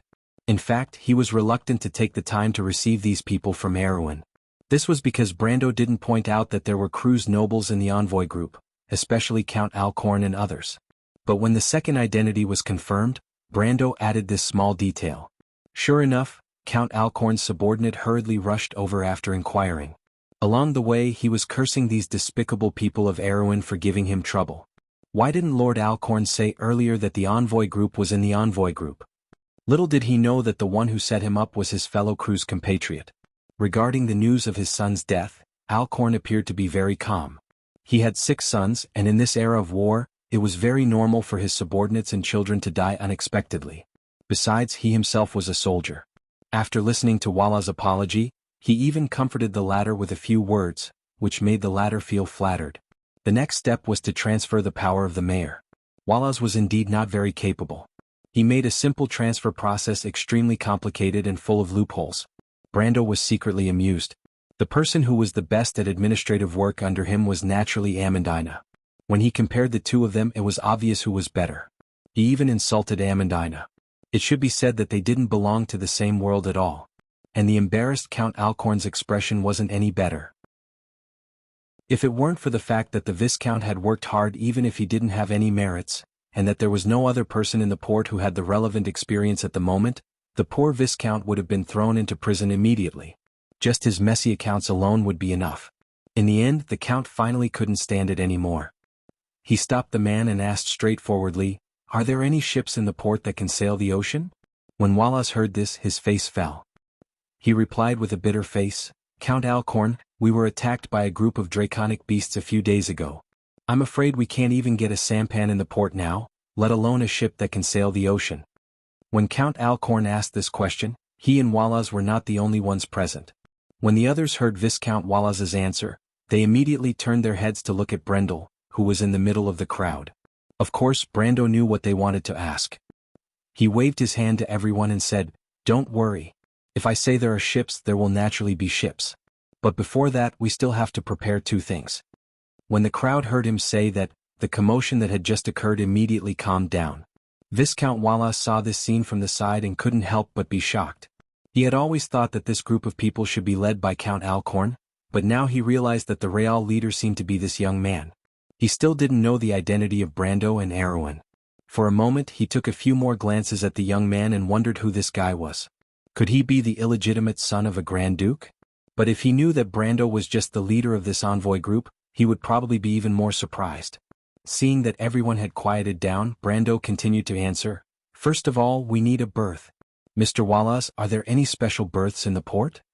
Wallace was slightly startled and blurted out, "My lord, the special berths are—" "Of course I know what they are," Brando interrupted him unhappily and replied, "You just need to answer me if there are any. As for what was originally in the berth, I don't care. You just need to clear it out, even if it's Her Majesty's ship. As for any problems, you just have to be responsible to me." This harsh tone almost shocked Wallace. He couldn't help but look at Count Alcorn beside him. After finding an affirmative answer from the latter's expression, he replied to Brando with a respectful and fearful attitude, "Of course there are, my lord. From the special berths to the anchor posts of the sampan, you can have whatever you want because there's not a single ship in the port at the moment. Not to mention a ship, even a piece of plank floating on the water is difficult to find because it has been burned to ashes by those winged lizards. Not only that, they also set a fire in the forest outside the city." The Viscount replied helplessly, "They don't know that the wood used by the shipyards in Lone Harbor is actually transported from other places. That's enough." Brando waved his hand and interrupted his endless nonsense. "Go and get someone to clear the berths for us. I'll send someone with you. You'll be responsible for working for them and fulfilling all their requests, understand?" "All their requests?" Wallace looked at Count Alcorn with trepidation until the latter nodded solemnly at him. "I understand, Monseigneur," he replied deferentially. Brando realized that although this person was not capable, he was at least obedient. It was no wonder that Alcorn's son would use him as his deputy. This feeling of obedience was really good. In comparison, according to the game's terminology, although Amandina's political ability attribute might be as high as 99 points, her demands for the Lord were a little too much. She was not allowed to do this and was not allowed to do that. Furthermore, she often questioned his decisions, which made him want to cry but have no tears. "The second point," Brando said to the others, "the Dragon Queen may not let us act freely. Destruction is inevitable. We have to determine a safe route and confirm the movements of the Georgandy Ridge army outside the city. In short, we have to have a comprehensive understanding of the recent situation and the surrounding environment of Lone Harbor. It will take us 1 to 2 days to set off. I don't want to see the cavemen suddenly attacking the city during this period of time. Count Alcorn, you're the local lord, so I'll leave this matter to you." Count Alcorn glanced at him and nodded slightly. "Mr. Wallace." After Alcorn responded, Brando called out to the local tyrant, "Please do us another favor." "My lord, please tell me. I'll definitely fulfill your request." Wallace understood the young man's extraordinary status at this moment and quickly bowed his head. Brando was very satisfied with this guy's reaction. He smiled and said, "It's not a big deal. I hope you can find a priest from the city. There are wounded in our team." Wallace suddenly realized what was going on. He had guessed that the Aween Kingdom's army would be able to break out of the encirclement right under the nose of the Jorgandi Ridge's army. It was a tragic battle. In fact, when he first heard that the Aween Kingdom's envoy had arrived at the port, he was shocked. He thought that if the Jorgandi Ridge could force the Empire to retreat, the Aween people in the Vargas region would definitely not be spared. However, he did not expect that not only did the Aween people survive, but they also rescued Count Alkan and his men. This count really lives up to his reputation. But no matter how well he lived up to his reputation, as long as there was a battle, it was normal to have wounded people. However, the Viscount never dreamed that Brando's so-called member at this moment was actually only one person, and that was the daughter of the Empire's Prime Minister. Since that night, the latter's condition had fluctuated between good and bad. At the worst, she almost lost her life. But Brando never dreamed that this crazy woman would be rescued by Mistress Mithril at the last moment. After that, the Silver Dragon Mistress told him that she thought this little human woman was Brando's friend. She helped Brando because she wanted to thank him for saving her. Brando could only smile bitterly when he heard that. He could only blame this lady for not being fated to die. To be honest, as far as he was concerned, he felt that Delphine would feel better if she was dead than alive. Because even the dragon race wasn't omnipotent after all. The Silver Dragon Mistress could at most keep her alive, and this process was incomparably painful. These few days, perhaps it was worse than hell for this young lady, if she could feel it. And since Delphine wasn't dead, Brando naturally wouldn't suggest to stab her to death to end her pain. Besides, since he had arrived at the port, the most important thing was to find a qualified healer for the Prime Minister's daughter. That's good too, Brando thought. At least the Prime Minister would owe him a favor. Even if this lady managed to survive, she would probably have to lie in bed for the rest of her life. She wouldn't be able to cause trouble for him anymore. Wallace ordered Brando's requests one by one. Then he suddenly remembered something and hurriedly found Brando, who was discussing the route with Count Alkan, Chiara, and the others. He asked, "My lords, if you want to know about the subterranean dwellers outside the city, I think we can go up the city wall and take a look now." Although they had only known each other for a short time, Brando could tell that this person wouldn't speak without thinking, so he stopped and asked, "What's the matter? Is there anything strange?" "My lord, these subterranean dwellers outside the city seem a little different." "A little different?" Wallace nodded carefully. When they reached the top of the city wall of Lone Harbor, Brando quickly realized that there was something different about the subterranean dwellers stationed on the plains. These subterranean dwellers were just like what Rogers and the others reported, undisciplined, poorly equipped, and a garrison with low combat strength. However, in addition to the armed and armored subterranean dweller warriors, there were also many unarmed civilians in the subterranean dwellers' camp, or rather, subterranean dwellers as laborers. These subterranean dwellers occupied a large proportion of the camp. As they built the camp, they managed some strange creatures. At first, everyone thought that these creatures were siege beasts prepared by the Jorgandi Ridge to attack Lone Harbor, but they later discovered that they were hoofed beasts.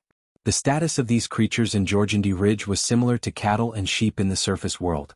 They were the livestock of the subterranean dwellers. Are these people the subterranean dwellers' logistics unit? When Sir Cooper saw this scene, he couldn't help but mutter to himself, "That's not right. Why would the logistics unit come to Lone Harbor? And it doesn't look like it."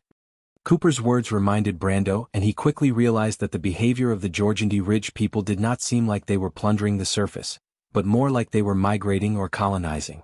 But this was not in line with the usual behavior of subterranean creatures.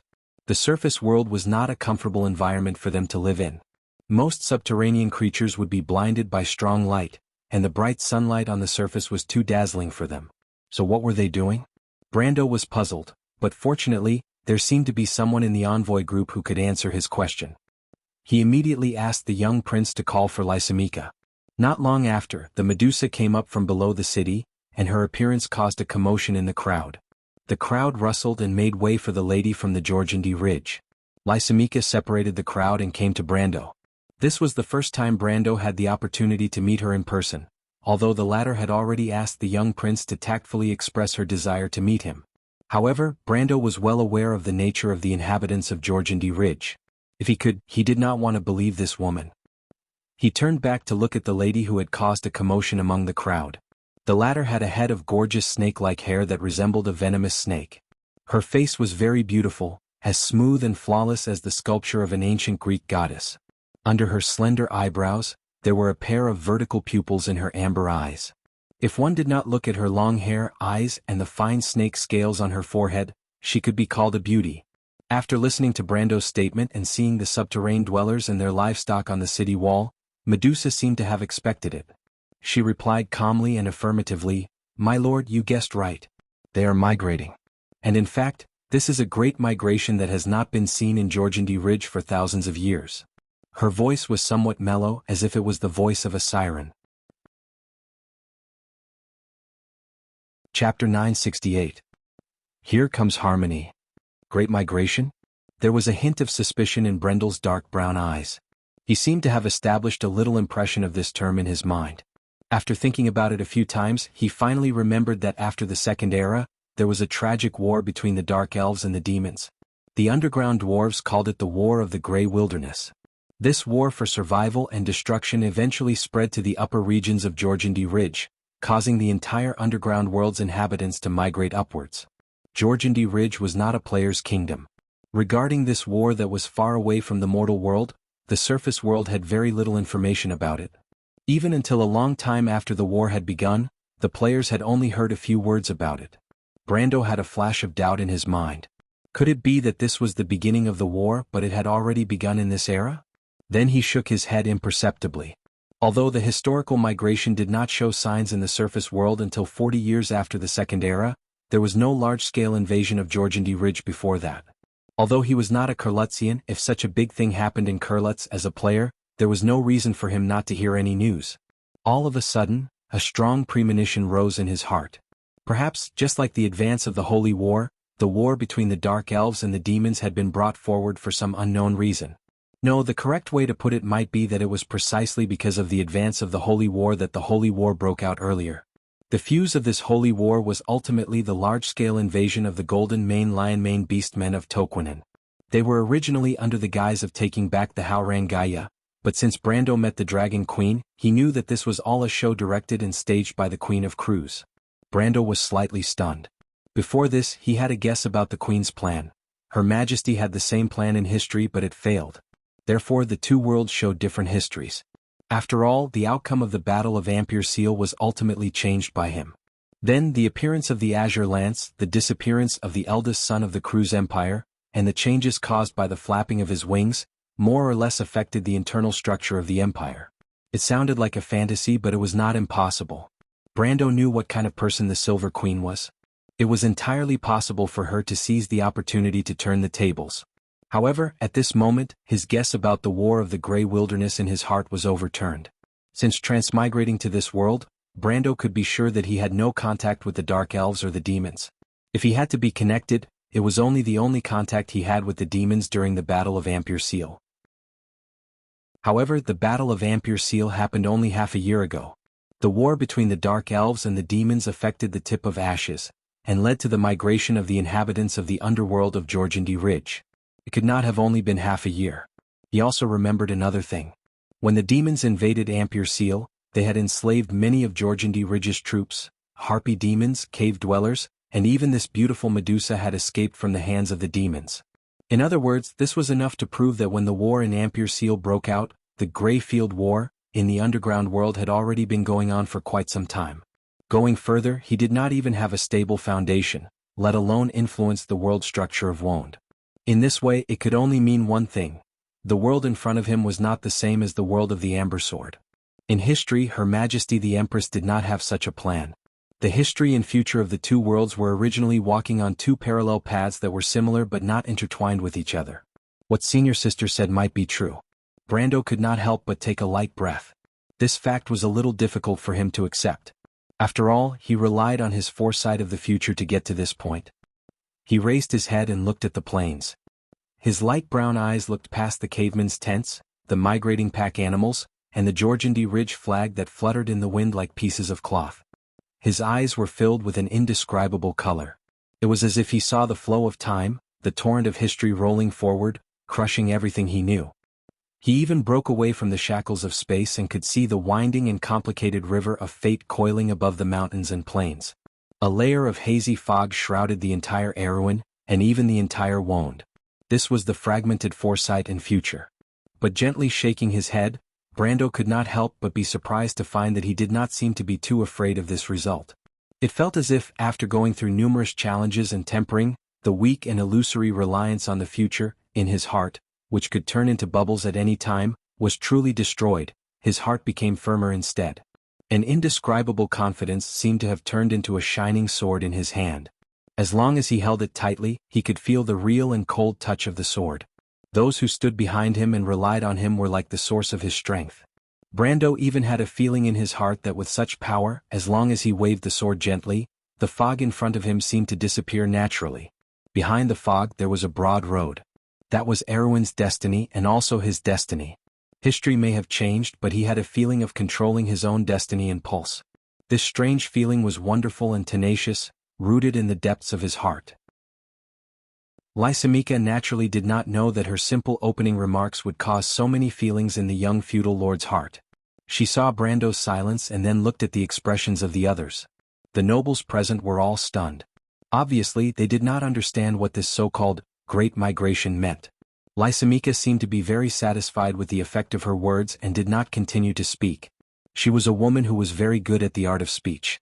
Naturally, she understood that at this time, it was best to let these humans lead the conversation so that her next description could be more deeply rooted in people's hearts. Sure enough, as she expected, after a moment, a well-dressed male noble asked, "This beautiful lady, I don't quite understand what you mean by migration." His words obviously represented the thoughts of most people present. After he spoke, almost everyone's eyes were focused on Lysimachia's bright face. Lady Medusa smiled slightly. "As you can see, the so-called migration is just colonization." Colonization? The nobles were a little puzzled. After all, according to common sense, the surface world was not suitable for the survival of cavemen. What's more, Georgandy Ridge was vast and boundless. It seemed that the population of these underground residents had not exploded to the point that they needed to occupy the surface world. Did something happen in the underground world? Someone asked. Lysimachia looked in that direction with some appreciation and replied, "You guessed it right. The reason is because of the demons." Demons? There was a burst of exclamation among the nobles. In any legend, demons were the most extreme and evil creatures under the scorched hell. Their existence was a taboo for the surface world. The Sanctum had severely cracked down on any cults and individuals related to demons in the past 10 centuries, but secret gatherings and associations had never been cut off. Blood sacrifices, living sacrifices, and cruel and bloody rituals. However, most of the people present were knowledgeable. They would not be like the foolish people who would panic all day long after hearing a word or two. But the question was, since the Knight of Azure defeated the Twilight Dragon, the demons seemed to have been silent for countless years. How could they have anything to do with the upheaval in the underground world? The demons invaded Georgandy Ridge. Those existences from under the Sulphur River that represent chaos and destruction destroyed many underground cities in the scorched plains and Ash's Tip. After the burning footprints, only blood and fire were left. The residents living here were naturally not spared, including me and my people. Lysimachia seemed to recall something, and a look of horror flashed across her face. "What did you say? Martha above, are those scorched hell monsters ready to make a move again?" This time it was obviously not just a cry of surprise. Lysimachia's words caused quite a commotion among the crowd, and there was a sudden burst of noise and surprise among the nobles. Everyone seemed to be digesting this information, and they all had different expressions. Especially at this time of year, it was inevitable that people would associate the abnormal behavior of the demons with the rare magic tides. This was obviously not a wonderful association. Most people's faces were a little pale. Some people could not help but remember the Battle of Ampere Seal half a year ago. The power struggle between Erewhon and the Holy Cathedral of Fire had diluted the shadow of the demons behind the war. But now they recalled it again. Could it be that the prophecies of those damned doomsday believers are true? The rare magic tides are changing the future, and the era of mortals is coming to an end? Will the Twilight Dragon really be resurrected from the chaos, and those demons of the scorched hell are just its vanguard? Whispers sounded in the crowd, and those who were a little timid couldn't help but shiver. After all, if this was the case, then it was the last chapter of the dark prophecy, the precursor to the end of the world, the Twilight Battle. The discussion of the nobles finally brought Brando back from his contemplation. He frowned slightly when he heard the word demon. As for the doomsday believers mentioned by the nobles, they were the guys who wandered the streets and alleys hiding their heads and tails. Due to the ban and search of the Holy Cathedral, these people did not dare to preach in public, and only dared to pass on the so-called doctrines in private. A considerable number of them were cultists themselves, and most of the rest had ulterior motives. It was really debatable how credible the prophecies of these people were. However, this worry was not groundless. Although many legends said that the Azure Knight killed the Twilight Dragon as a player, Brando knew that as the final boss of the Amber Sword, the Twilight Dragon would eventually meet the players. Moreover, in the real Pale poem, the Azure Knight only sealed the Twilight Dragon and brought about the beginning of the era of mortals. The recovery of chaos was inevitable. After the great magic tide formed in the game, the War Slate and the Calamity of Wolves appeared one after another, followed by the war between the Eternal Night and the Wizards. Until he crossed over, there were actually signs of the Twilight Battle coming again, but all of this was still too early for the current wound. When Brando thought of this, his heart suddenly skipped a beat. Is it really too early? His gaze subconsciously crossed the battlements and once again fell on the plains. The caveman gathered there seemed to be some kind of sign, or a subtle voice in his heart, reminding him of something. What exactly happened in the Sulphur River under the scorching hell? Why did the war between the Dark Elves and the demons break out so early? He subconsciously turned his head and his gaze met Maynard's behind him. Brendel was surprised to find that the female knight was also looking at him. The latter's dark eyes were faintly tinged with purple, and clearly carried the same worried look. What an eventful time. He sighed deeply. The great magic tide formed in advance, and the azure lance just happened to suddenly appear at this time. The strong intervention of the Empire and the abnormal enthusiasm of the Bugas for the mortal world. Yes, there was also the return of the Silver Elves. Everything here was related to various periods in history, but it was also specious. It was like the sudden acceleration of the plot of a game, but it was mixed together. Although he still did not understand what happened behind the scenes, and what was driving all of this, he also faintly felt the change of times, the passing of the old era, the beginning of a new era, the majestic and vast history of the past and the future. But I'd rather be born in a calm and peaceful era. He could not help but feel a little distressed. These had nothing to do with him, but for Erwin to survive in such a big environment, it was not an easy thing. What did you say? Maynard did not hear Brando's unspoken criticism clearly, but she could guess some of it. She could not help but frown and ask. Nothing. After a period of time together, Brando had gradually figured out the temper of this senior, from another world. He knew that if she heard his mischievous declaration clearly, she would most likely frown again. He quickly changed his words. It's just a feeling in my heart. A feeling in your heart? Brando nodded slightly. He was not lying. The turmoil and war brought about by the ancient slate, the ensuing calamity of wolves, and even the great demonic tide itself, but they might not be the reason for everything. Before he transmigrated, the Amber Sword was at the end of a mature chapter. The next chapter had already begun to reveal. Madara's second eastward invasion and the Battle of the Algash Mountains were just a prelude. In the prologue, there was a vague mention of the Wanderers in the Great Plains of the East. In that environment, the entire continent was also stirring, and it was very similar to the present. This was definitely not just a holy war. Brando could not help but think of the war slate. The slate had already descended into the world, and then what? Would it be 7 days and 7 nights, and the wolves would walk in the wilderness?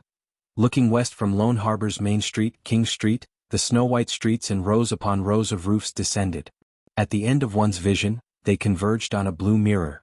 In the harbor area, rows of ivory-like towers pierced straight into the clouds, dividing the sea and sky in front of one's eyes.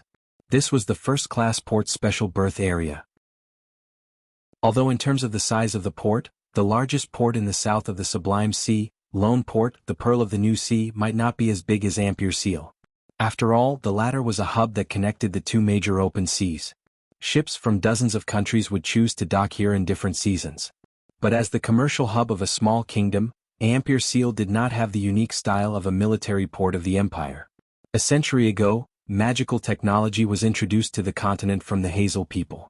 The magical power hub was invented, and the floating battleship was born. The special dock was also created, and this was the special berth. Before that, there was no such thing as a special berth in all the ports in Wonde. In every port on the continent, Even the dock used to dock His Majesty the Emperor's flagship could only be called the best berth or a special berth for the royal family. And for the floating battleship, its special nature determined that it could only appear in front of the world as the most important military equipment. Therefore, all ports with special berths were given another special meaning: a naval fortress. Lone Port was such a case. Lone Port was one of the 3 backup bases of the Empire Navy. Although it was not used often, it existed as a logistics base for winter training. Although the main naval force of the Cruise Empire would not be stationed here, they would rely on this port for supplies once they entered the Sublime Sea. And as a logistics base, in fact, there were a few battleships stationed in Lone Port. Some of these battleships belonged to the local fleet, and some belonged to the Empire's branch fleet. However, since the invasion of Georgandy Ridge, the Empire Navy believed that Lone Port might not be able to defend against attacks from the land. In order to prevent the fleet from falling into the enemy's hands, they took the initiative to send the branch fleet originally stationed here to the Violet region. As the Empire Navy stationed in Lone Port was not under the jurisdiction of the local government, even if the Lone Port's mayor and harbor chief, Volas, tried their best to oppose it, nothing was done. Facts have proven that this is an extremely wise decision. The Shire stood on the horizontal walkway of Pier 14 and took a deep breath. At this height, the strong wind blowing against his face made his robe flutter. The cold air seemed to pour directly into the depths of his lungs, stimulating his mind to become clearer. Looking down, the bay of Lone Port turned into a small piece of dark blue glass nearly 1,000 feet below. It was fragmented by the straits and trestles that extended into the bay from the port area, but it was also exceptionally beautiful.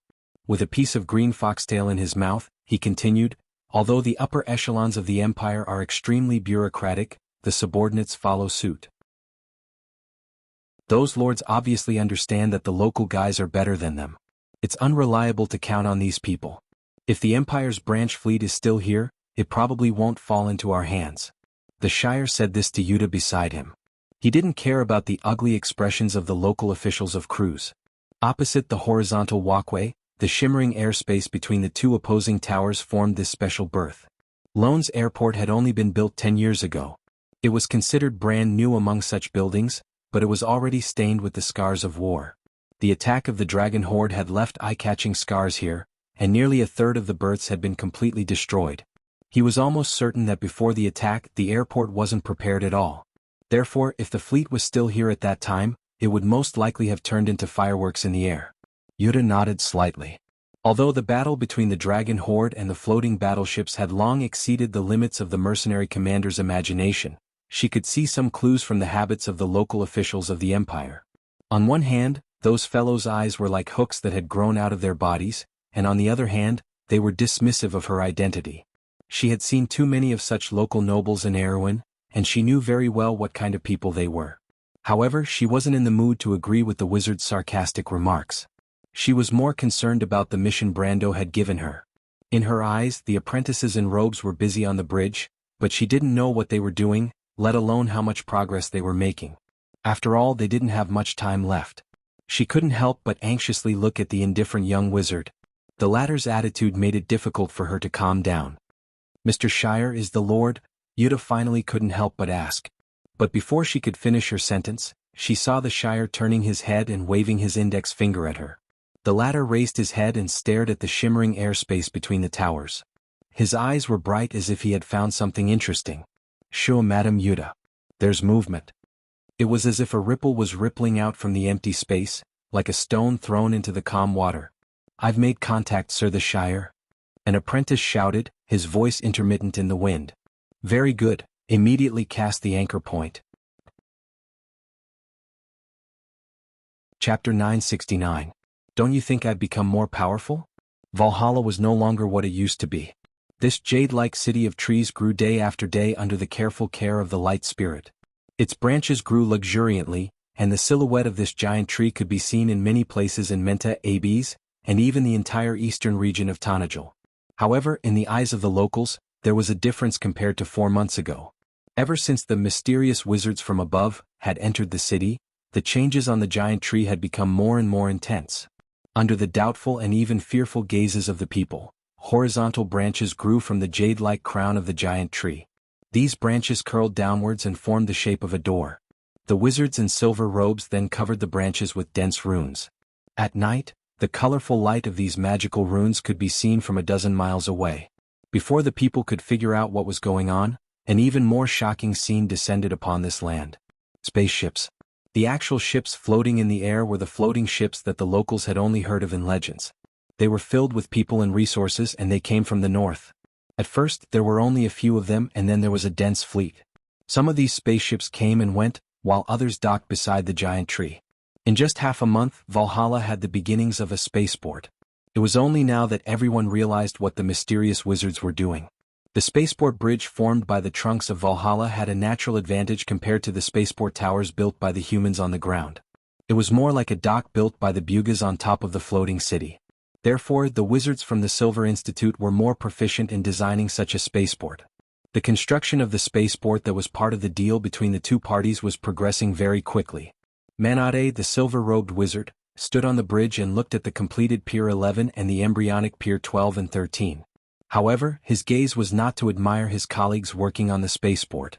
Instead, it was to stare at the ripples of space that rippled between the curled tree doors. The anchor point's coordinates are south of Andrea's Sublime Sea. While he was still in a daze, a silver-robed adept had already reported a series of data accurately. Manade suddenly woke up from his stupor. His silver eyes flashed slightly, and he immediately turned around and ordered, "Go and invite Miss Amandina over." He hesitated for a moment. "And Senator Tanya." Immediately. Then he added another sentence. A gust of cold wind blew over the city wall from the sea, bringing with it the scent of rain. After the midsummer, the Sublime Sea still had a rainy season, and such a sea breeze usually indicated the arrival of a storm. The little prince sneezed in the cold wind, and Brando patted him on the shoulder. He knew that only a few people had expected this. He raised his head and looked at the nobles of Cruz present. Although the previous topic of the Twilight Dragon's revival sounded scary, it was still too far away for mortals. After a short period of panic and astonishment, the nobles of Cruz quickly calmed down. After all, even if the Twilight battle was really coming, it was useless to be in a state of panic all day long. Besides, compared to the fate of Wond in the future, the current predicament was more important. Living in a drunken stupor and enjoying life in a timely manner was the patent of the nobles. Brando even saw some nobles trying to compliment Lysimeka. "I'm sorry to hear about your unfortunate experience, beautiful lady, but after all, you finally escaped and came to the surface world. Isn't that at least something to be thankful for?" The one who spoke was an elegant middle-aged noble. He was complimenting a beautiful lady. It didn't matter if the lady had snake hair or vertical prismatic pupils. It wasn't a shameful thing in any noble circle on the continent of Vaunt. On the contrary, it reflected their gentlemanly demeanor. Brando shook his head gently, but Medusa seemed to enjoy such compliments. She smiled slightly. "That's true, but what's slightly correct is that I can appear here not only because of the blessing of the god of luck." Hearing this, Brando frowned subconsciously. He looked in that direction and saw Lysimeka casting an inexplicable gaze in his direction. "I can appear here and get to know you gentlemen thanks to the rescue of a heroic knight. The demons who enslaved my clan were summoned by some evil forces in the surface world and invaded the kingdom of Erewhon. It was this gentleman who led your human army to defeat this demon army and rescue me. In fact, I haven't had the time to thank him in person." Lysimeka's voice was charming and pleasant, but Brando could not help but frown more deeply when he heard it. He even felt a few envious gazes looking at him from the other side. The battle in Ampere Seal had not happened long ago, but this battle involved the Holy Cathedral and the people of Erewhon, as well as several behemoths within the Empire. There were even eye-catching words like demon invasion, so it had become familiar among the nobles of the Empire in just half a year. These people were naturally familiar with the legendary young nobles under Princess Erewhon in that battle. They naturally knew who Lysimeka was talking about. Being able to get the gratitude of such a great beauty was naturally enviable. Only Brando himself was still frowning. The gratitude of a Medusa did not sound right. Although Lysimeka described herself as a weak woman, Brando was very calm in his heart. These matriarchal followers of the underground clans were not necessarily kind people. The surface world had another name for them, Gorgons. This name was to describe the indifference and selfishness of these creatures and their fondness for scheming. In particular, he also knew that although these guys did not get along well with the dark elves of the Tip of Ashes, the culture of the two seemed to be of the same origin. Excluding the conflict of beliefs, their personalities were jackals of the same lair. Of course, This was not surprising because it was the basic law of survival in the underground world. In the dark underground, scheming against each other was as common as eating rice. She has been asking His Highness Haruz about you for a long time. At this time, Maynard whispered after glancing in that direction. Brando was slightly startled, probably not expecting Maynard to take the initiative to remind him. He could not help but feel flattered and asked, "Why did you let this woman stay by the young prince's side? She obviously has ulterior motives." It was His Highness the young prince's decision, and Her Royal Highness did not object. Brando looked back at her in surprise. "You didn't object?" Maynard stared into his eyes and did not answer. "I understand. This is your attitude as a subject, but I don't think so." Brando could not help but shake his head. "So in the eyes of the royal faction, you also have ulterior motives," Maynard replied flatly. Brando was stunned for a moment before he realized that this senior was reminding him without leaving a trace. Yes, no matter how he integrated into this world, he was still him. The other half of Sophie's soul made him incompatible with many people in this world, but Brando did not intend to change it. What he wanted to change was this world and this ancient kingdom. Being restrained is not necessarily the right thing to do. "I don't want to repeat the mistakes of the past," he replied softly. "Up to you." Such an answer came in return. When Brando looked back again, he glanced at Lysimeka with some vigilance.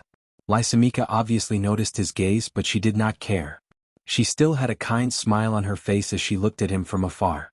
There was a deep meaning in her double-edged pupils, as if there was an unfathomable meaning. Brando frowned slightly, but to his surprise, Lysimeka did not walk in his direction. Instead, she looked away in a flash, as if everything before was really just a simple expression of gratitude. Is this a game of cat and mouse? Brando was a little stunned, but if this was really the woman's intention, then her hopes would be dashed. At the moment, he was not in the mood to interrogate the other party's intentions. Besides, he was not worried about what tricks this woman could play alone. If she came for him, he naturally would not be afraid of anything. If she came for the young prince or the elder princess, he believed that his senior would not be unaware. And it was at this moment that he felt a slight warmth in his palm, and he quickly opened his palm. There was a magic rune for the communication spell that he and the Shire had left behind. A moment later, Brando turned his head with a serious expression, and his gaze fell on Count Alcorn. The latter had obviously noticed Brando's previous action of using the communication spell. Although he was also a noble of Cruz, he was, after all, in a high position. He could barely be regarded as one of the few who had a slightly longer vision among these people. Others might still be in the mood to indulge in a drunken stupor, but Alcorn understood what kind of situation they were facing now, especially when he almost fell into the hands of the Georgandy Ridge people. He did not want to experience that again, so when Brando's gaze fell on him, the dignified count immediately understood. He turned his head and ordered, "Wallace, come here." When Viscount Wallace heard this summon, he immediately trembled all over. He respectfully came in front of Brando and asked in a low voice, "What can I do for you, my lord?" Brando could not help but cast a look of appreciation at Count Alcorn, then replied, "My wizards are ready. Lord Viscount, please lead us to the dock area. The cavemen have used this place as their rear. Obviously, they won't let Lone Port stay in the hands of the Empire for too long. We don't have much time left." Wallace was slightly startled, as if he was stunned for a moment before he realized what the young count in front of him said. Although he had heard the same words before, he never dreamed that the young count was actually serious. He originally thought that the other party was just putting on a tough attitude to intimidate the Cruz people so that he could legitimately obtain the command of Lone Port. But the problem was that he was not lying. At this moment, there was really not a single sampan in Lone Port. Thinking of this, the Viscount could not help but ask with sweat all over his forehead, "My lord, are you saying that your wizards have cleared out the berths?" "But my lord, we really didn't lie to you. There's not a single ship in the port." Perhaps because he wanted to express his meaning too much, Wallace subconsciously raised his voice. The conversation between the two immediately attracted the attention of the other nobles on the city wall. Most of these nobles did not participate in the decision-making, and only a small number of them had experienced the previous negotiation with Wallace.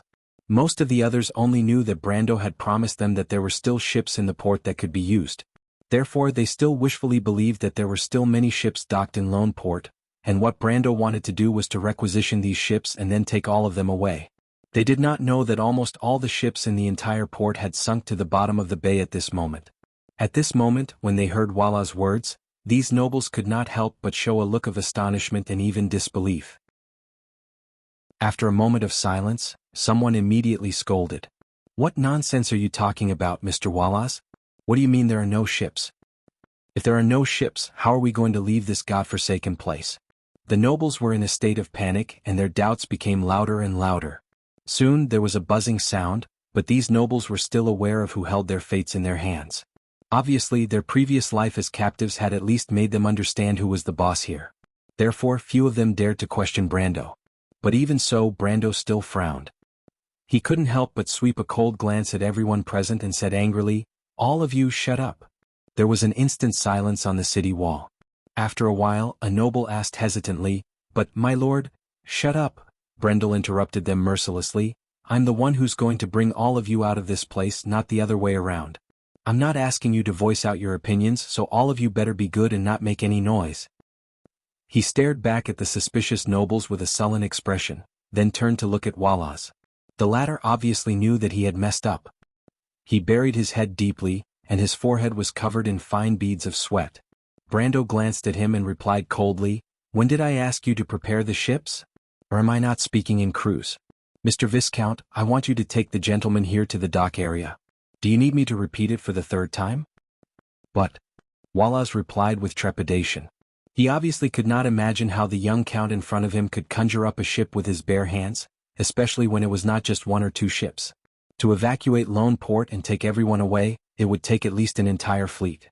According to the pitiful Viscount's thinking, the young count was obviously prepared to find a scapegoat to take the blame, and that scapegoat could only be him. How could he not be scared witless? "No buts," Count Alcorn interrupted him first. "Do as the count says immediately." This. Wallace looked bitter, but since his lord had already spoken, he naturally had no room to refute. He could only sigh and walk down the city wall dejectedly. Count Alcorn naturally saw the expression on his subordinate's face. He looked at Brando calmly. "Count Tonagel." "Don't worry," Brando certainly understood what the person in charge of Lone Port wanted to say. "I won't joke with you at this time. You go to the dock area first and I'll be there soon." Hearing Brando's answer, Alcorn did not say anything more. He nodded gently, then turned and left. The other nobles on the city wall obviously noticed the conversation between the two, but since the leader, Count Alcorn, had already expressed his stance, the rest naturally did not dare to object easily. Everyone left the city wall one by one, leaving only Maynard by Brando's side. "Did something happen?" The female knight stared at Brando and asked. Brando was slightly taken aback. He did not expect her to be so observant. He did not know if she had noticed something from his expression or from his last sentence. He was stunned for a moment before he said, "Nothing, it's not a big problem. You can go first." Maynard stared at him with her dark eyes without saying a word. After a moment she calmly said, "Are you from Buga?" Brando's eyes widened in surprise. She could even guess it. For a moment he almost found a trace of Allium Japonicum's unique familiar aura from this unsmiling female knight. Maynard stared at Brando's expression and seemed to have found the answer from his changing expression. She did not need to answer further. She gently turned around and said, "You'd better hurry up. There's the smell of sulfur in the air." The Dragon Queen had obviously noticed that they had entered Lone Port. The faint smell of sulfur in the air indicated the signs before the arrival of the draconic horde. Brando stared at Maynard's back for a long time before he turned around and opened his palm. The magic rune of communication on his palm shone brightly, but the image that appeared in his palm was not the projection of the Shire, but a delicate and beautiful little figure. To be precise, it was the full-body portrait of the sprite Lady Tanya. "Lady Tanya, why did you come in person? What happened?" Brando stared at the little figure and asked with a frown. "Why are you surprised to see me? I asked Mr. the Shire to use magic to mediate the communication between us so that I could contact you directly, Mr. Brando, or should I say my lord?" The sprite lady replied calmly. "Get to the point. You're using my money now." Brando replied impatiently. The magic consumption of long-distance coordinates was enormous. Could be said that every second was burning money. To put it simply, I have good news and bad news. Which one do you want to hear first? "I just want to know if you have prepared the things you promised me," Brando replied through gritted teeth. Tanya was silent for a moment. Of course, the Buga never go back on their word. Chapter 970. I feel like I'm stuck, but I should try my best to write a chapter. It's better to help Blackie's Calamity Descends get monthly votes. The shadow swept across the plains like a huge scythe sweeping across the meadow, causing waves of grass to fly. The troglodytes moving in the grass screamed and fled in all directions. A draconic beast was sweeping across the sky at a low altitude, followed by a second and a third, one after another. The huge wingspan covered the sky as the dragons moved across the sky. The strong wind lifted her long black hair, and the hair swept across her face. Modesty looked up at the scene with a little interest. From her vision, the vast horizon seemed to form a flat arc in the sky. At the farthest end of the arc, where her sight could not reach, the human city walls and the spires of the towers were shining. That was where the lone port was. At this moment, the bells of warning were ringing loudly in the lone port. One after another, fast horses carrying the port guard messengers shuttled back and forth in the streets and alleys. The storm-like sound of horse hooves fell on the stone slabs as if it fell on the panicked people. The harbor area was gloomy. A large number of harbor officials and the crew's nobles who had fled with Brando gathered here looked gloomily at the bay from time to time. It was as if even seeing a piece of wood floating on the sea would make them feel a little more at ease. Unfortunately, the water between the dozens of trestle piers that stretched straight into the bay was clean and empty. There wasn't even an extra wave. The troglodytes were gathering on the plains. The Griffin Knight who flew back from the plains also detected signs of the draconic beast's movements. Obviously, the Georgandy Ridge army behind them had discovered their tracks and was preparing to attack the city. Bad news came one after another, and there seemed to be no good news at all. At this moment, Rogers and the others who were mixed in the crowd did not look any better than the others. Although they had some confidence in the young Count from Aween as time went by, it seemed to be more and more difficult to say how much confidence they had in the young Count. The smell of sulfur in the air is getting stronger, Trevor sniffed and muttered with a frown. The wind is blowing from the sea. We can smell the sulfur from here. I'm afraid the draconic beasts are very close. Maybe that lord will be here soon. Rogers comforted in a low voice. Is it really soon? Trevor looked up at the sea. In the direction of the dock, there was not even a single guard, let alone a ship. It didn't look like a fleet would suddenly appear. Trevor, that lord has no need to deceive us, Nasha replied weakly while lying on the stretcher. Even if the draconic beasts really arrive, the city's defense can still hold on for a while. The lone port still has the Pegasus Knight. She seemed to want to give her companion some confidence, but she didn't look any better. After all, if the Pegasus Knight was really useful, the ships in the lone port wouldn't have been burned to the ground. Everyone knew that. In the end she couldn't continue. She stopped and asked in a low voice, Tell me? Rogers and Treyfry also turned their heads and looked at the black-haired young man. Although the youngest member of the four didn't speak much, every word he said was to the point and calm. The more it was like this, the more reliable the other party's judgment was. Ka looked up and calmly replied, I'm thinking about what he said before. I don't know if I heard wrongly. What did you hear wrongly? I didn't pay too much attention at the time, but now that I think about it, the berth that the Earl asked Earl Alcorn to prepare for him seems to be a special berth. The black-haired young man frowned and replied. What did you say? The wind in the field suddenly changed direction, and dark clouds began to gather on the sea.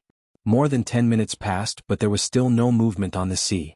Uneasiness was spreading among the crowd, especially among the nobles of Cruz. Although many of them still had a pitiful hope that Brando could create a miracle at the last moment, but as time passed, this hope was getting dimmer and dimmer. After the disappointment, voices of doubt began to grow. Thinking about it, it was easy to understand. How could a fleet appear out of thin air? To think that they had believed it before. The faces of the nobles of Cruz were a little ugly. Some even suspected that Brando had secretly abandoned them and left. Fortunately, before this rumor spread, Enide and Princess Magadol brought Erwin's envoy to refute the rumor and suppress the commotion. But then another rumor spread among the crowd. Although not everyone was present when Earl Alcorn and Wallace handed over, there were still some nobles who witnessed the situation at that time. When these nobles recovered from their uneasiness, some of them, like the black-haired young man, finally remembered that Brando asked Viscount Wallace to prepare a special berth in the port. Floating fleet? Everyone subconsciously looked up at the sky. White ivory towers were neatly arranged in the sky above the port area like the teeth of a comb. However, the airspace between the towers was still empty, except for some faintly glowing rings that were rotating. Could it be that the Earl can really create a floating fleet here? The nobles of Cruz couldn't help but have doubts in their hearts. Stop dreaming. Erewhon's people don't have a floating fleet. This time, it was the port officials of Lone Port who broke the crowd's fantasy. Most of these people were local nobles, and they were clearly different from the other nobles on the port. Previously, they were unwilling to give up the port, especially to a group of Erewhon's people.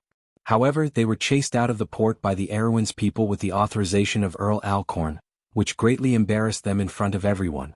Therefore, although they knew that the Erewhon's people were here to maintain the special berth in the port, they deliberately looked on coldly. In fact, from the bottom of their hearts, these people didn't believe that the Erewhon's people could create a floating fleet. Besides, they had never seen Brando's ability. As Cruz's people, they would never believe that a group of country bumpkins could be more powerful than them. This mentality was once shared by the fleeing nobles present, but after experiencing the battle in Blackstone Town that night, it was more or less reversed. You can't say that. As far as I know, the Erewhon's royal family still has a floating fleet. A voice in the crowd retorted, not giving the local nobles any face. In fact, the fleeing nobles weren't familiar with the local nobles. In terms of status, they were even more noble. After all, most of these port officials were just the vassals of Earl Alcorn. As for the other nobles present, there were still a few whose status was not inferior to Earl Alcorn's. Hearing this rebuttal, the port official who spoke earlier suddenly looked a little embarrassed. In fact, he knew that the Erewhon's royal family had their own fleet. However, in the eyes of the Cruz Empire's proud navy, Erewhon's navy, which was built with the help of the Wind Elves and was even weaker than the local fleets, was not a real fleet at all. It was just a child's toy. As port officials of the Empire, they were more or less influenced by this thought and directly ignored this insignificant fleet. That's called a fleet? A bunch of ignorant landlubbers. He cursed in his heart, but he still understood that the other party's status was higher than his, so he didn't dare to say this out loud. He only sneered and said, "Since everyone knows that it's the Erewhon's royal family's fleet, then it's hard to say whether the Earl can mobilize it. If I remember correctly, the Earl is neither a member of the royal family nor an important official with an extraordinary status. He's just an envoy. Taking a step back, even if he can mobilize this fleet, it's different from what most people think. In fact, the floating battleships themselves don't have the ability to teleport. The teleportation of the fleet relies on the wizards in the fleet and a large portal that is set up in advance. In this aspect, the Empire relies on the Holy Cathedral, but I don't think the Erewhon's people have the ability to do so." Although the status of these local officials wasn't as high as most of the fleeing nobles present, they were still familiar with what they had heard and seen. Their understanding of port affairs and even maritime affairs far exceeded that of the others present. When this port official said this, the others present couldn't find a reason to refute him. Indeed, although the Erewhon's people had a fleet, it was the only fleet in that small kingdom. Ignoring whether Brando had the right to mobilize it at will, even if he did, the distance between Erewhon and Lone was far more than thousands of kilometers. Did the Erewhon's people have the ability to teleport a fleet to such a distant place? At least in the hearts of most people in Cruz, the Erewhon's people definitely didn't have the ability. Although they had to admit that the young Earl Erewhon in front of them was more outstanding than them, that was only an individual. It wasn't surprising that one or two geniuses could be born in a kingdom. Moreover, there was the example of sword sage Darius, so it wasn't something unacceptable for the nobles of the Empire. But fleets were different. The comparison of the naval strength between the two countries showed the difference in comprehensive strength between the two countries. Obviously, it wasn't something that one or two geniuses could change. And the difference between the Erewhon kingdom and the Empire was obvious and couldn't be measured with words. Even if the Empire wanted to teleport a local fleet to a place as far away as Erewhon, it would need to set up a magic array in advance, or even activate the Door of Flame, which would consume a large amount of resources and energy. How could a mere envoy group bring these things ostentatiously through the city? Unless they were prepared to attack the Empire's capital from the beginning? However, to the nobles present, it was obviously impossible. The harbor official couldn't help but feel a little smug when he saw the ugly expressions on the others' faces.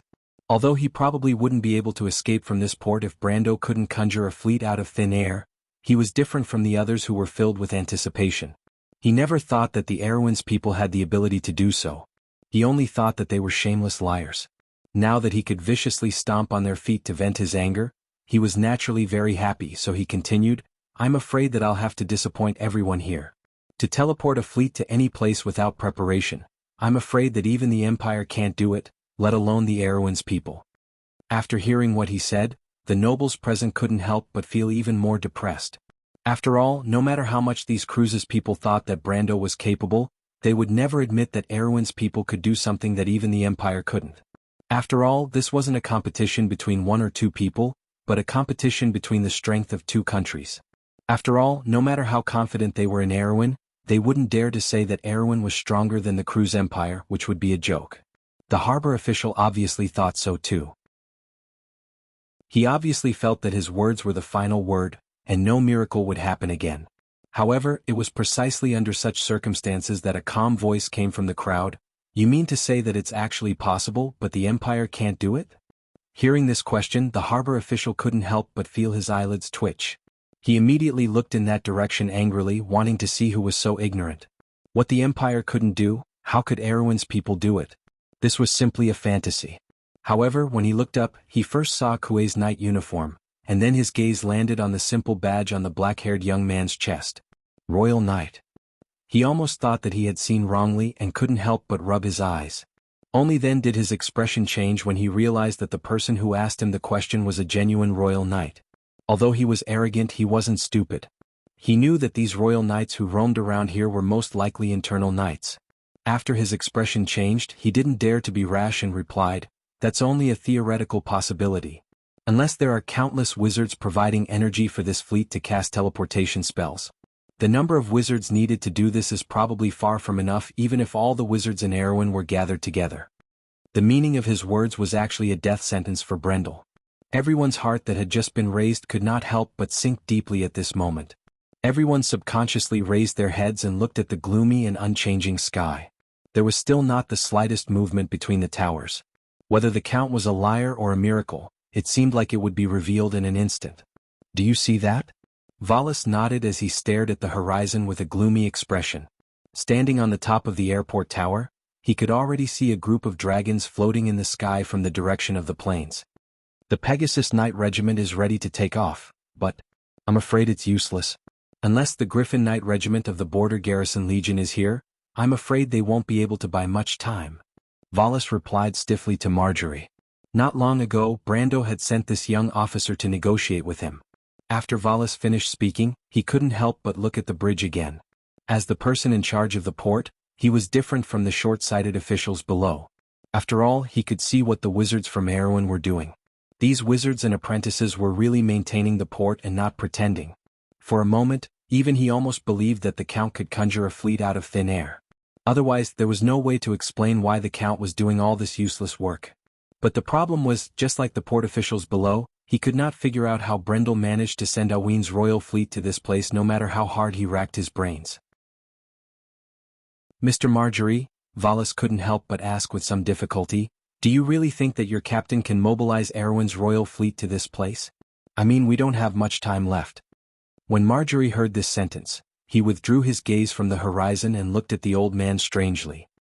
He replied, "When did I tell you that Erwin's royal fleet would come here? I'm the petty officer of the royal fleet. I can tell you clearly that the Count is not qualified to mobilize the royal fleet." Valis was almost stunned. He looked at the latter dumbfounded and asked with a trembling voice, "Then what are you doing here?" Marjorie shook his head calmly, "I don't know, but the Count has his own ideas. As a soldier, I only need to obey orders." Valis almost blacked out when he heard this. The only hope they had was that Brando could mobilize Erwin's royal fleet here. Even so, in his opinion, it was already a miracle. But now, this young petty officer was telling him calmly that their Count might really conjure a fleet out of thin air for them. The problem was, with Martha above, was such a thing possible? Viscount Valis felt that even if the sun rose from the west, such a thing might not happen. He looked at Marjorie dumbfounded. After a moment of dizziness, he seemed to remember something. He quickly turned around and ran towards Brando, shouting in exasperation, "Mr. Brando, you have to give me an explanation." But before he could run 2 steps, he was stopped by a figure. It was the Shire who stopped him. The latter smiled slightly and said, "Lord Viscount, there's no need to rush.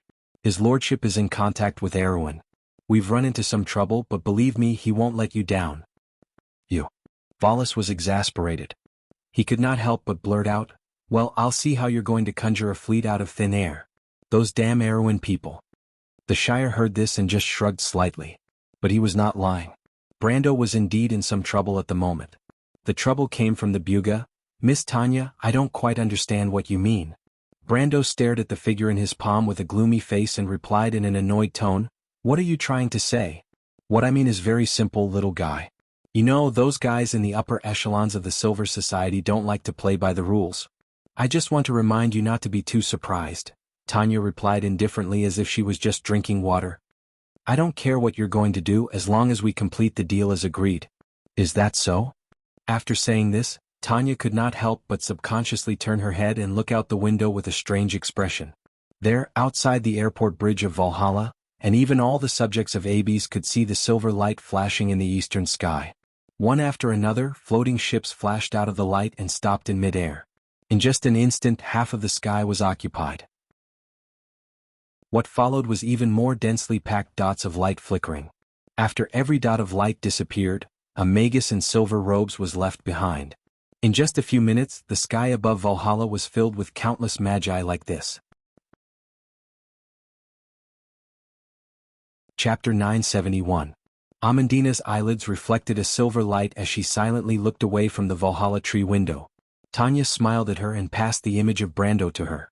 Beyond the sea of trees, the sails weaved like the clouds.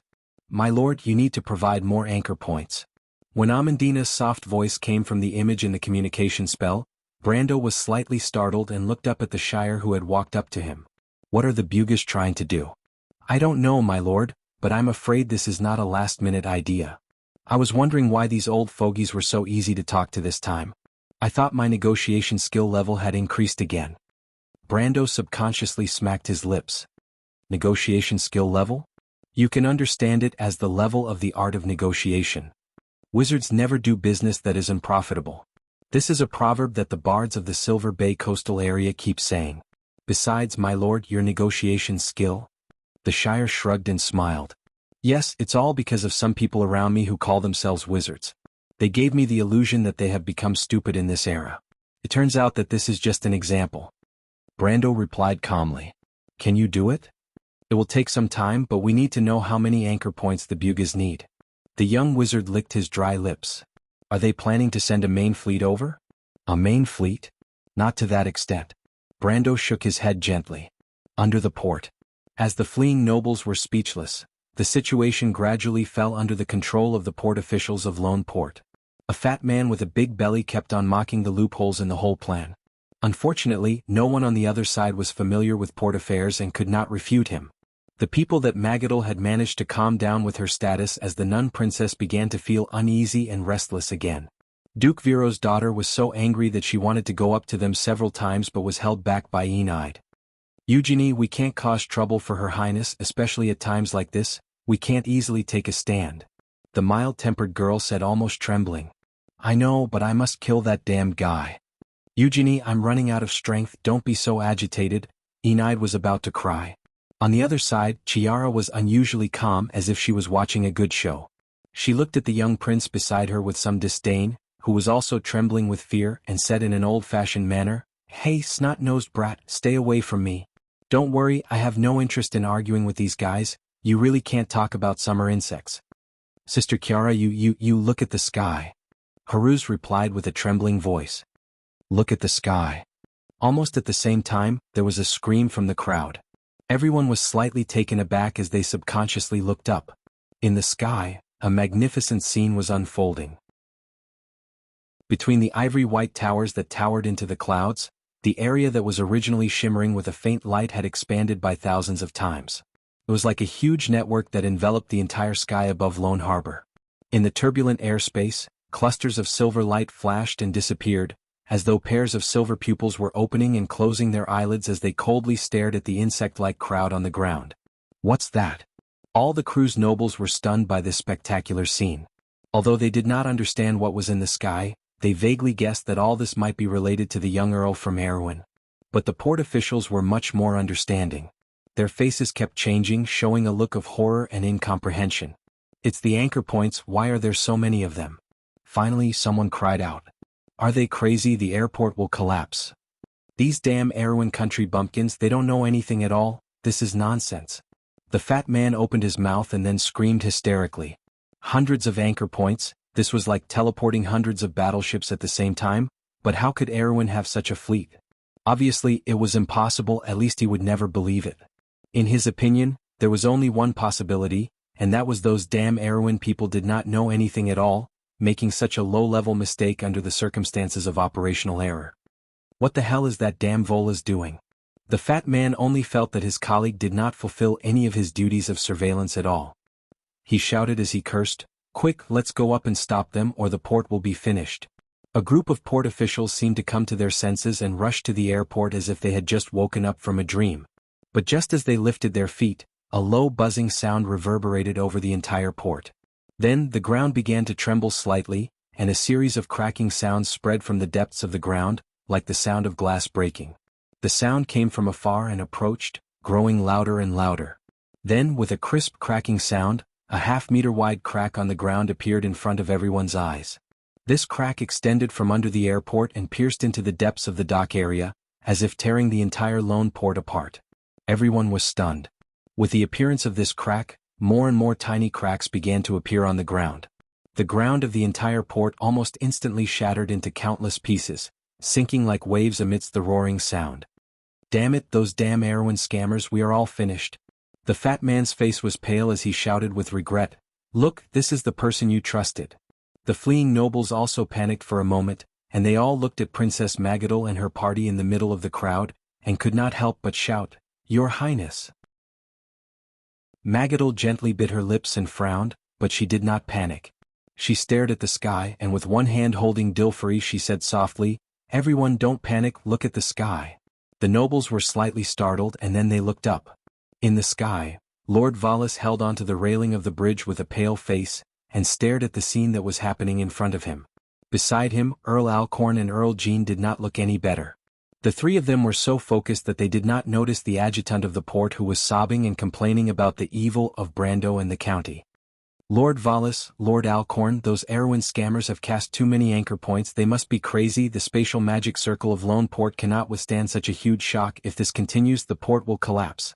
I can guarantee with my life that those damn Erwin scammers do not have a fleet, they cannot summon so many ships." But the adjutant's words came to an abrupt end, because his mouth was wide open, and he had seen the most unbelievable scene in his life. In the sky not far from him, a small silver light spot grew bigger, like a rapidly expanding door of light, and when the silver light expanded to its limit, a long silver horn pierced out of it. As the person in charge of the port, he naturally recognized this thing. It was the mast, the bow mast of a ship. The mast was so long that he could estimate that behind the door of light was a huge ship, and it was at least a first-level battleship. No, even the flagship of the Empire, the Supreme Flame class, would not have such a long mast. This could only be a super battleship. But how did the Erwin scammers have a super battleship?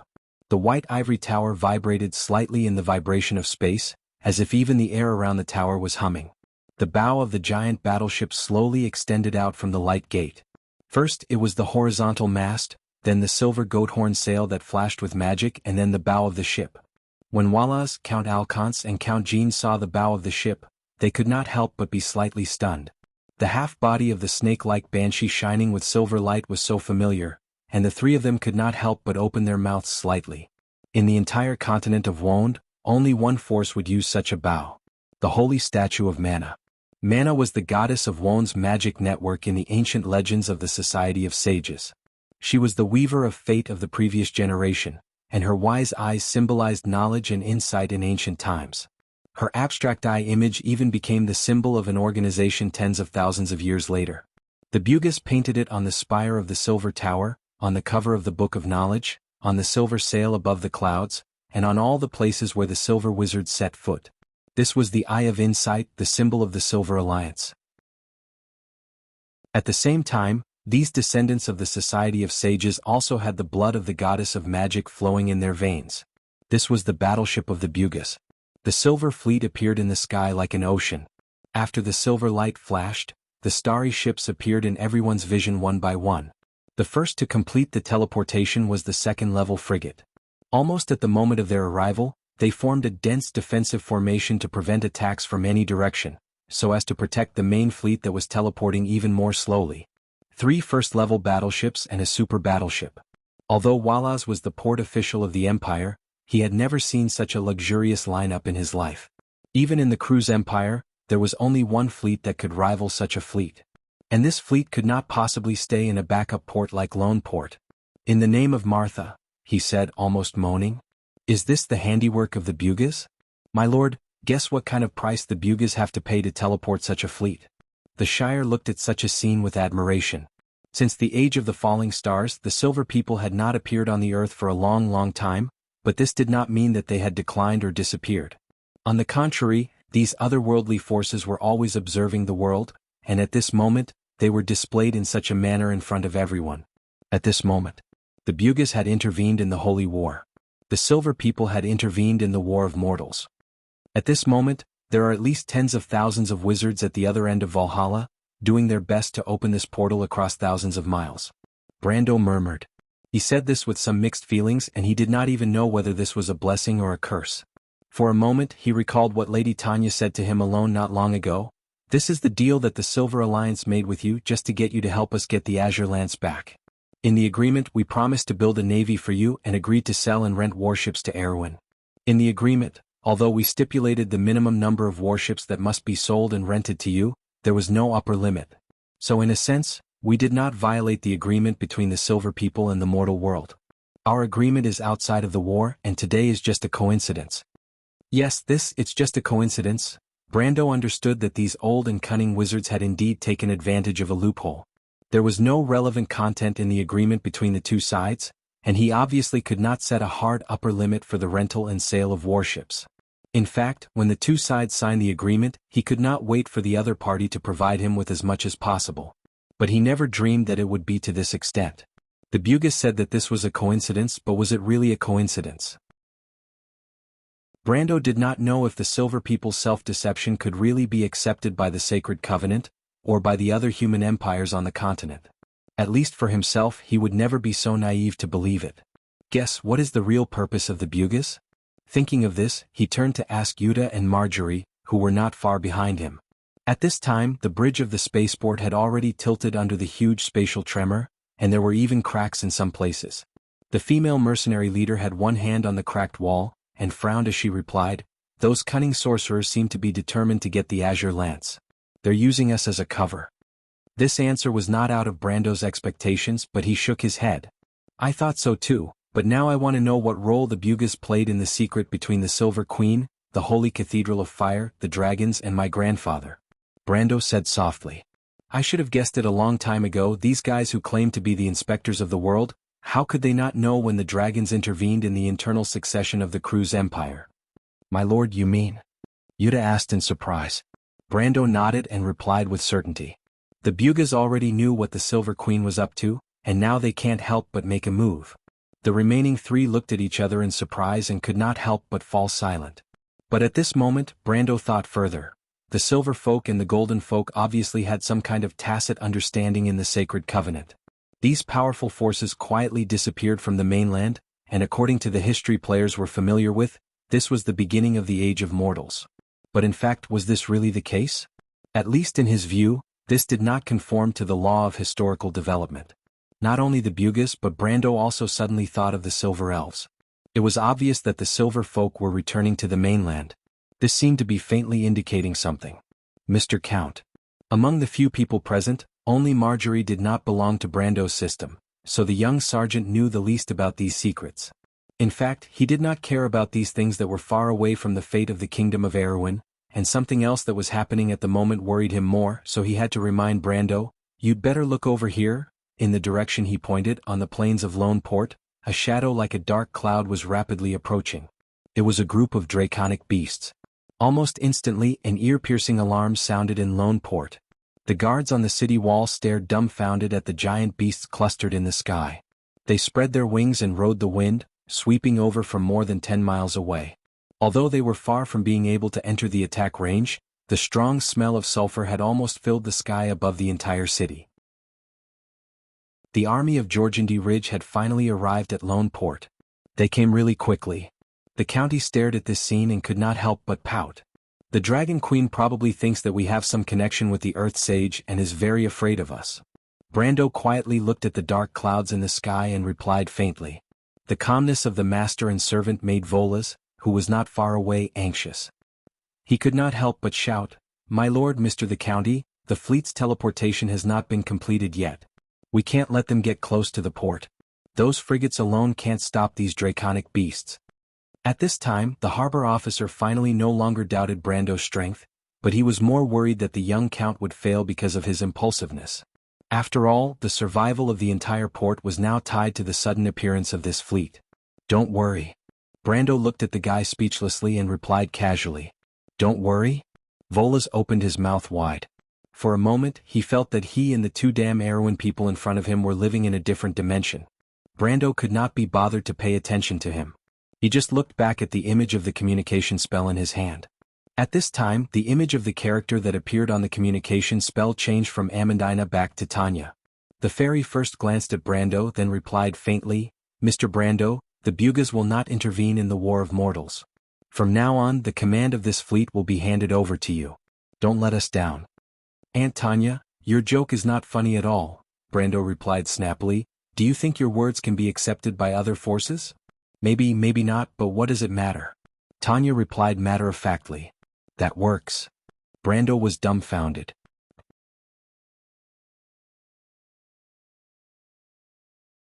Chapter 972. On the continent of Vaunt, mortals might be able to witness countless bizarre things in their short lives, but to the garrison of Lone Harbor, be it in the past or the future, they probably wouldn't be able to forget what they saw after noon that day. Dark clouds covered the horizon as if a storm was brewing. However, this storm wasn't dead. The hearts of the dragons were beating powerfully in their bodies, and their heavy breathing was mixed with wind, thunder, and flames. Every time their tough wings flapped, it was as if the entire Black Sea was undulating. They weren't dragons, but they also had an incomparable might. Some people said that when the Empire's Golden Eagle Knight Regiment launched a group charge, it was as if heaven had descended. It was impassioned and inspiring, but at the same time, it made their enemies tremble. But at this moment, when the dragons launched their attack, the human cavalry was like a drop in the ocean in front of them. Any spirit they had would disappear without a trace. On the city wall of Lone Harbor, the soldiers on every tower were trying their best to sound the alarm, as if they would collapse to the ground in fright if they didn't do so. The sound of the alarm rang through the sky. On the city wall, the officers of the harbor garrison looked at the scene in front of them. Their mouths were dry and weak. The last time the dragons attacked, they rushed into the harbor from above the clouds and burned all the ships before leaving. It was far from being as terrifying as today. Everyone knew that these monsters were coming straight for them. The entire Lone Harbor would be reduced to ashes under their flames. At this moment, the sky above the harbor seemed to be divided into two distinct sides. One side was clear and bright, and half of the sky was flashing with white light. One after another, silver warships were materializing from the shadows, but the process was extremely slow. On the other side, the sky was dark red, and the high temperature and flames created by the flight of the dragons seemed to have burned through the clouds, setting the entire sky ablaze. The air was filled with a nauseating, pungent smell of sulfur that stimulated humans' sense of smell and taste. And when the two completely different scenes in the sky merged, a bright crack appeared in the middle. It was like a spatial rift, but in fact, it was just an optical illusion caused by the color difference. This bright belt of light was slowly approaching the entire harbor, heralding the arrival of the final judgment in everyone's hearts. The group of dragon beasts was moving faster than expected. In the blink of an eye, the black dots on the horizon had doubled in size. After a while, even the scales on their wings could be seen clearly. Their deep-set eyes, expressionless eyes, and their eerie white teeth were even more frightening. Before the fiery clouds swept over the city wall, the defenders of Lone Harbor had already lost their will. They fled down the city wall in droves and no one stopped them. At this moment, everyone's heart was filled with despair. The small number of human forces was nothing in front of this mighty force. The dragons didn't even need to attack. As long as they flew over the city wall, they would be reduced to ashes. Although there were still people who didn't escape, it wasn't because they still had the courage in their hearts. It was because they knew that no one could escape. The harbor had now turned into a cage that imprisoned life.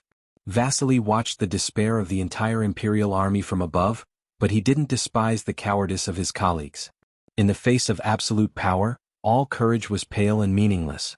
At this moment, no matter what they did, it would be useless.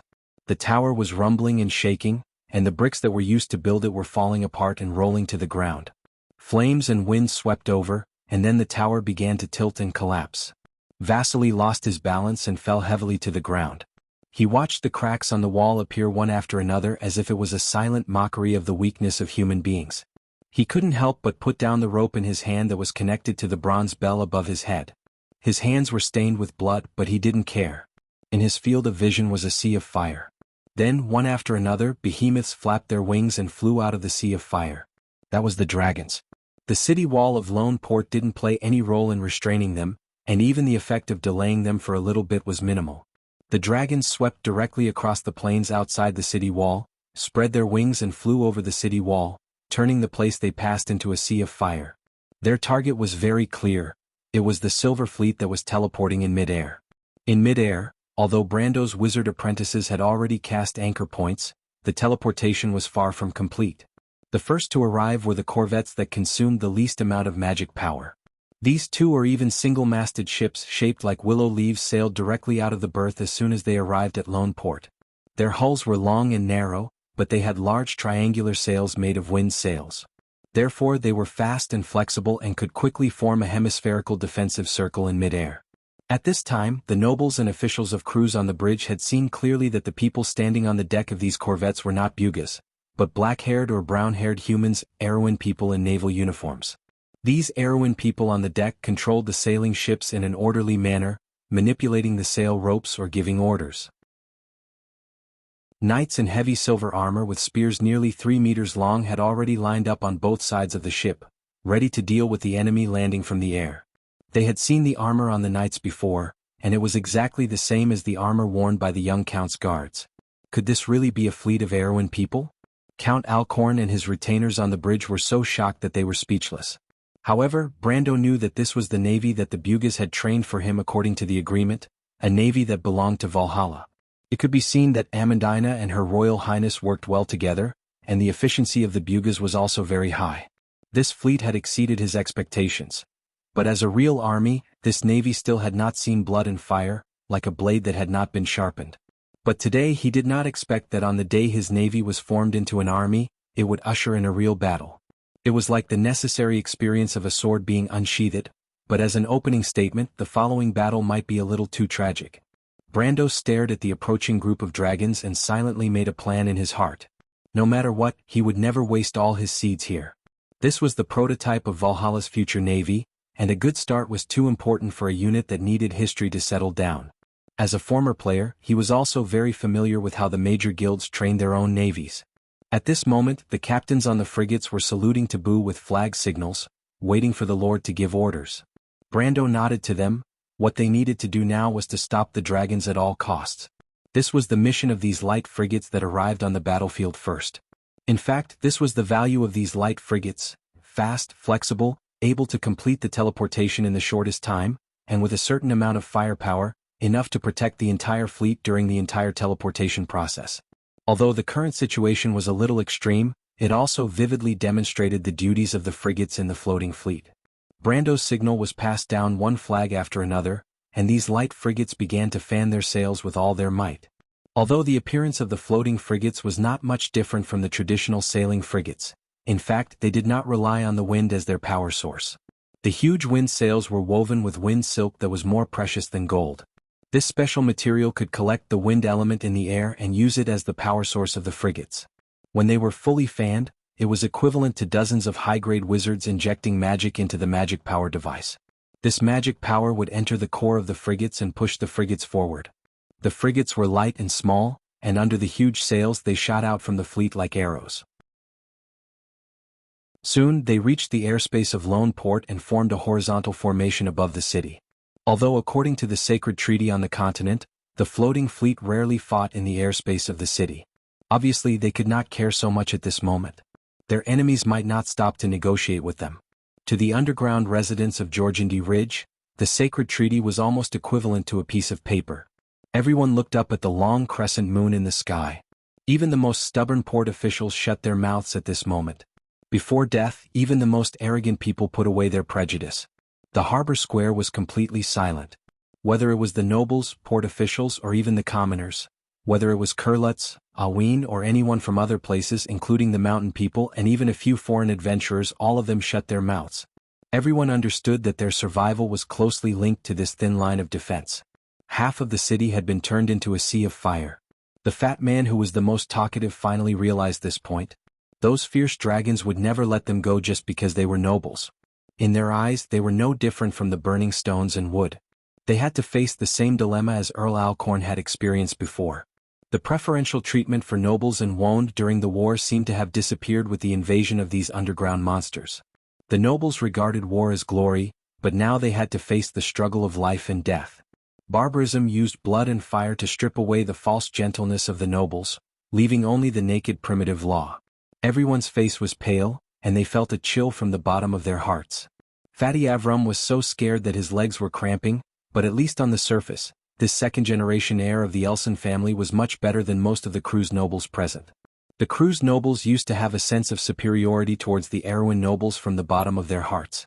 This sense of superiority was based on the strength of the empire, and no one could refute it. It was frustrating. But now they had no choice but to rely on the people of Aween to survive. This thought seemed to give Avram confidence. Even if he was scared half to death, there was still a strange feeling growing in his heart. Even the powerful Cruz nobles were scared out of their wits in this desperate situation, but only the Erewhon nobles were still resisting the powerful enemy. Once a sense of honor was born, it was deeply rooted. The hundreds of years of history of Erewhon, the journey of the late King Eric leading the people to fight their way out of the encirclement, pride and glory trickled into the depths of his heart. History in the past, scenes of the history books that he had read, were presented in front of Avram. The shining flags were reflected in his vision like an ocean. Fatty opened his mouth and suddenly felt a suffocating pressure. In midair, the fierce battle had just begun. Countless complex and precise magic circles suddenly flashed on the side of the horizontal frigate. Fire arrows, ice arrows, sharp cyclones, and a magic storm formed out of thin air above the dragons. Countless spells crossed the distance of nearly 1,000 meters and hit the dragons like raindrops. Brando saw this scene and laughed in his heart. It was impossible for the Bugis to cultivate so many human sorcerers in such a short time. It seemed that this so-called Erewhon's fleet was just a facade. The sorcerers and gunners hiding in the cannons below the deck were mostly the real Bugis. Fortunately, Tanya and William still had some sense of shame. Most of the sorcerers placed in this fleet were apprentices from the academy. Otherwise, no matter how thick-skinned they were, they would not be able to explain how the Erewhon's fleet suddenly had a fleet of official sorcerers. But at this time, Brando hoped that the Bugis would be more thick-skinned. At least then he would not have to go through so much trouble to win. The apprentice sorcerers almost had the power of an official sorcerer under the amplification of the magic circles on the floating warship. But still, it was difficult to penetrate the tough skin and scales of the dragons. Some of the dragons were injured but only slowed down. After a round of magic attacks, not a single dragon fell from the sky. On the contrary, taking advantage of the humans' attack, these monsters once again closed the distance between them and the frigate fleet. Everyone in the port square had their hearts in their throats at this moment. In their eyes, the thin line of defense of the Erewhon's fleet, whether in terms of strength or visual effect, was really difficult to compete with the cloud-like dragons. Those were not a group of buzzing mosquitoes, but a genuine level 7 creature. Under everyone's gaze, the rolling dark clouds finally collided with the silver crescent moon. At this moment, a dazzling white light suddenly flashed on the side of the silver frigate fleet. This time, it was no longer the sorcerer apprentice weak magic, but the magic cannons. The captains of the frigate fleet held back until the last 1,000 feet before giving the order to fire. The cannons were opened one by one, and amethyst-shaped spikes pierced out from the crowd. The sorcerers began to inject magic, and in less than 3 to 4 breaths, the entire fleet's side let out a deafening roar. That was the roar of the side firing at full power. Streaks of white light pillars pierced into the dragons like sharp blades. This time, these creatures from the underground of Georgandy Ridge were not so lucky.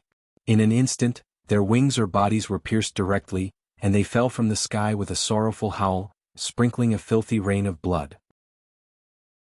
The strangulation in midair lasted for a full 10 breaths, and the continuous rain of light almost converged into a large net. In the captain's room, beside every Erewhon captain, there was a Buga man in a silver military uniform with a bushy beard squinting his eyes to observe the scene outside the window. The terrifying magic was as weak as a firework in the eyes of these people, and the dragons that were hit by the firework were similar to mosquitoes in their eyes. After watching for a while they said faintly, "It's still a little too early. In Buga, even if it's the weakest fleet, the commanders can still hold back until the last 500 feet before firing. For the firepower of a frigate, this is the most effective range of damage." Hearing this, the Erewhon captains could not help but blush. After training for nearly 4 months, they did not expect to make a fool of themselves in the first battle. But the Buga instructor then shook his head. "But according to Buga tradition, you who have studied for 4 months are at most equivalent to the intermediate students of the Naval Academy. Based on the results of the students, this is considered a good answer. You have excellent talent, and I hope you can become the best navy in the mortal world." Hearing this, the faces of the captains finally looked better, and then there was some longing. The best navy in the mortal world has always belonged to the Empire, the Wind Elves, and the Fanzin. When did it become Erewhon's turn?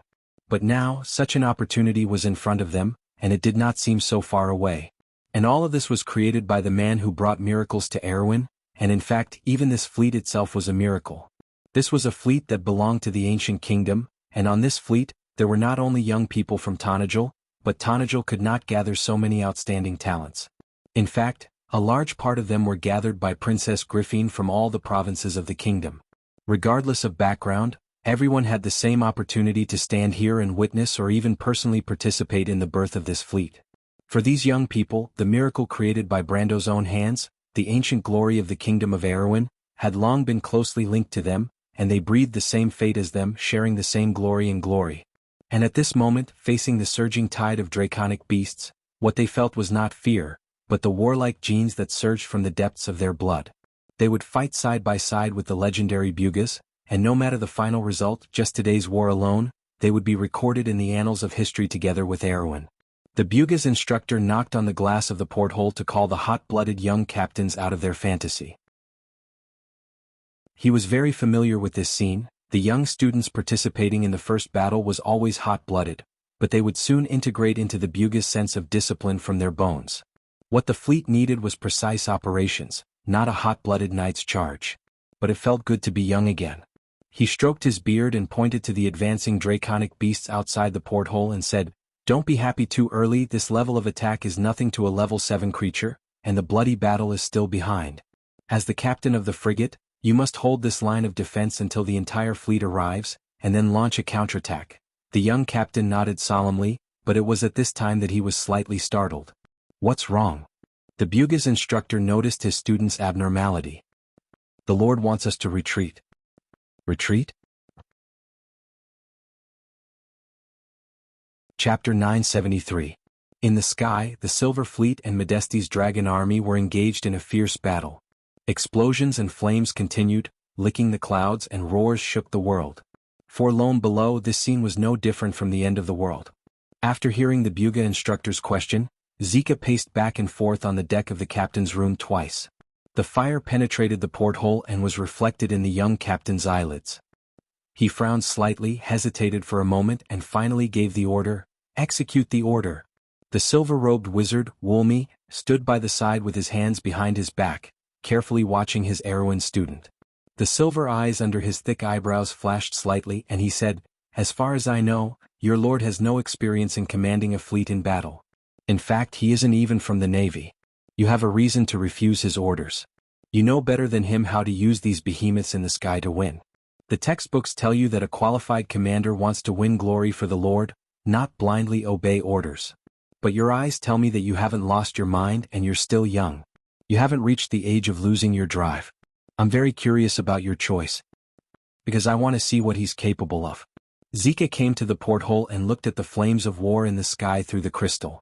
A charming silver arc was slowly retreating, and a large gap appeared in the middle of the battlefield. These gaps could give the dragons fatal space to climb up, turning the battle into a rout. But the former's face was as calm as ever, without the slightest bit of worry. He was born in a local aristocratic force that had close ties with the royal family in Corvado, but he gave up the opportunity to enter the royal faction and the royal family's knight order under the control of the future Princess Royal. He voluntarily chose to join the White Lion Guards training program. This decision seemed inconceivable to others, but he was certain of it. He was full of curiosity about the young count who was said to be omnipotent by others, and he believed that only such a hero was worthy of his service.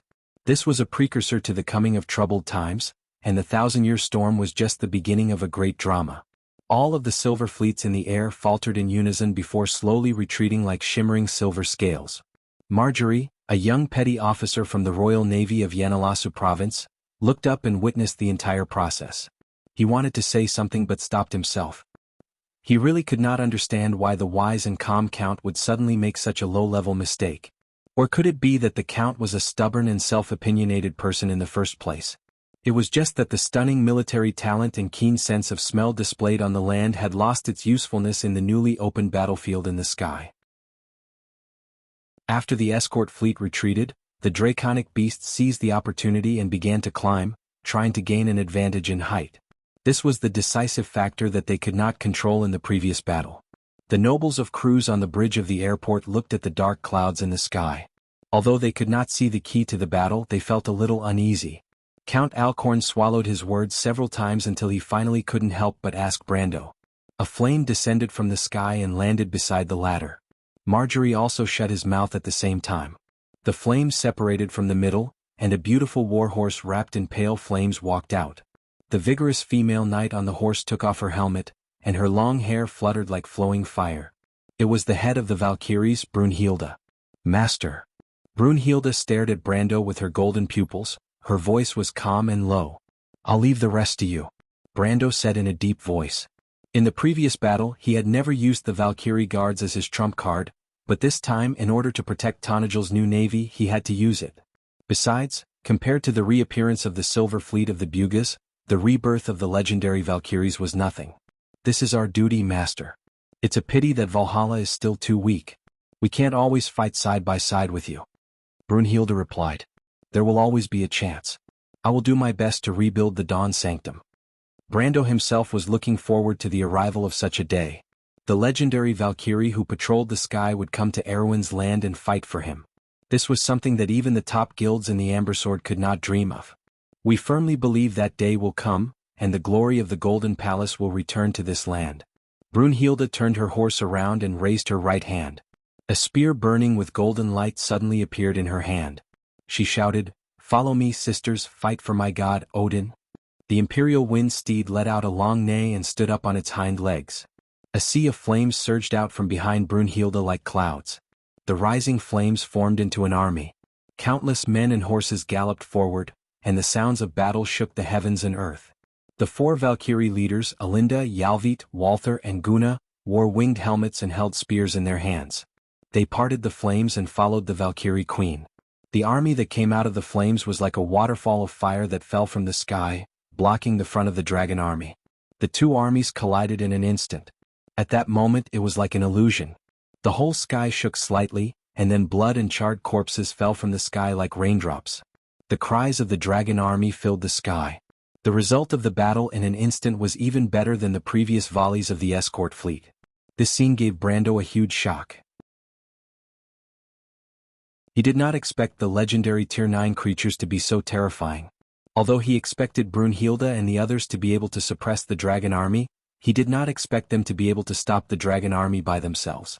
However, as soon as Brunhilde and her flame army appeared, the situation was immediately reversed.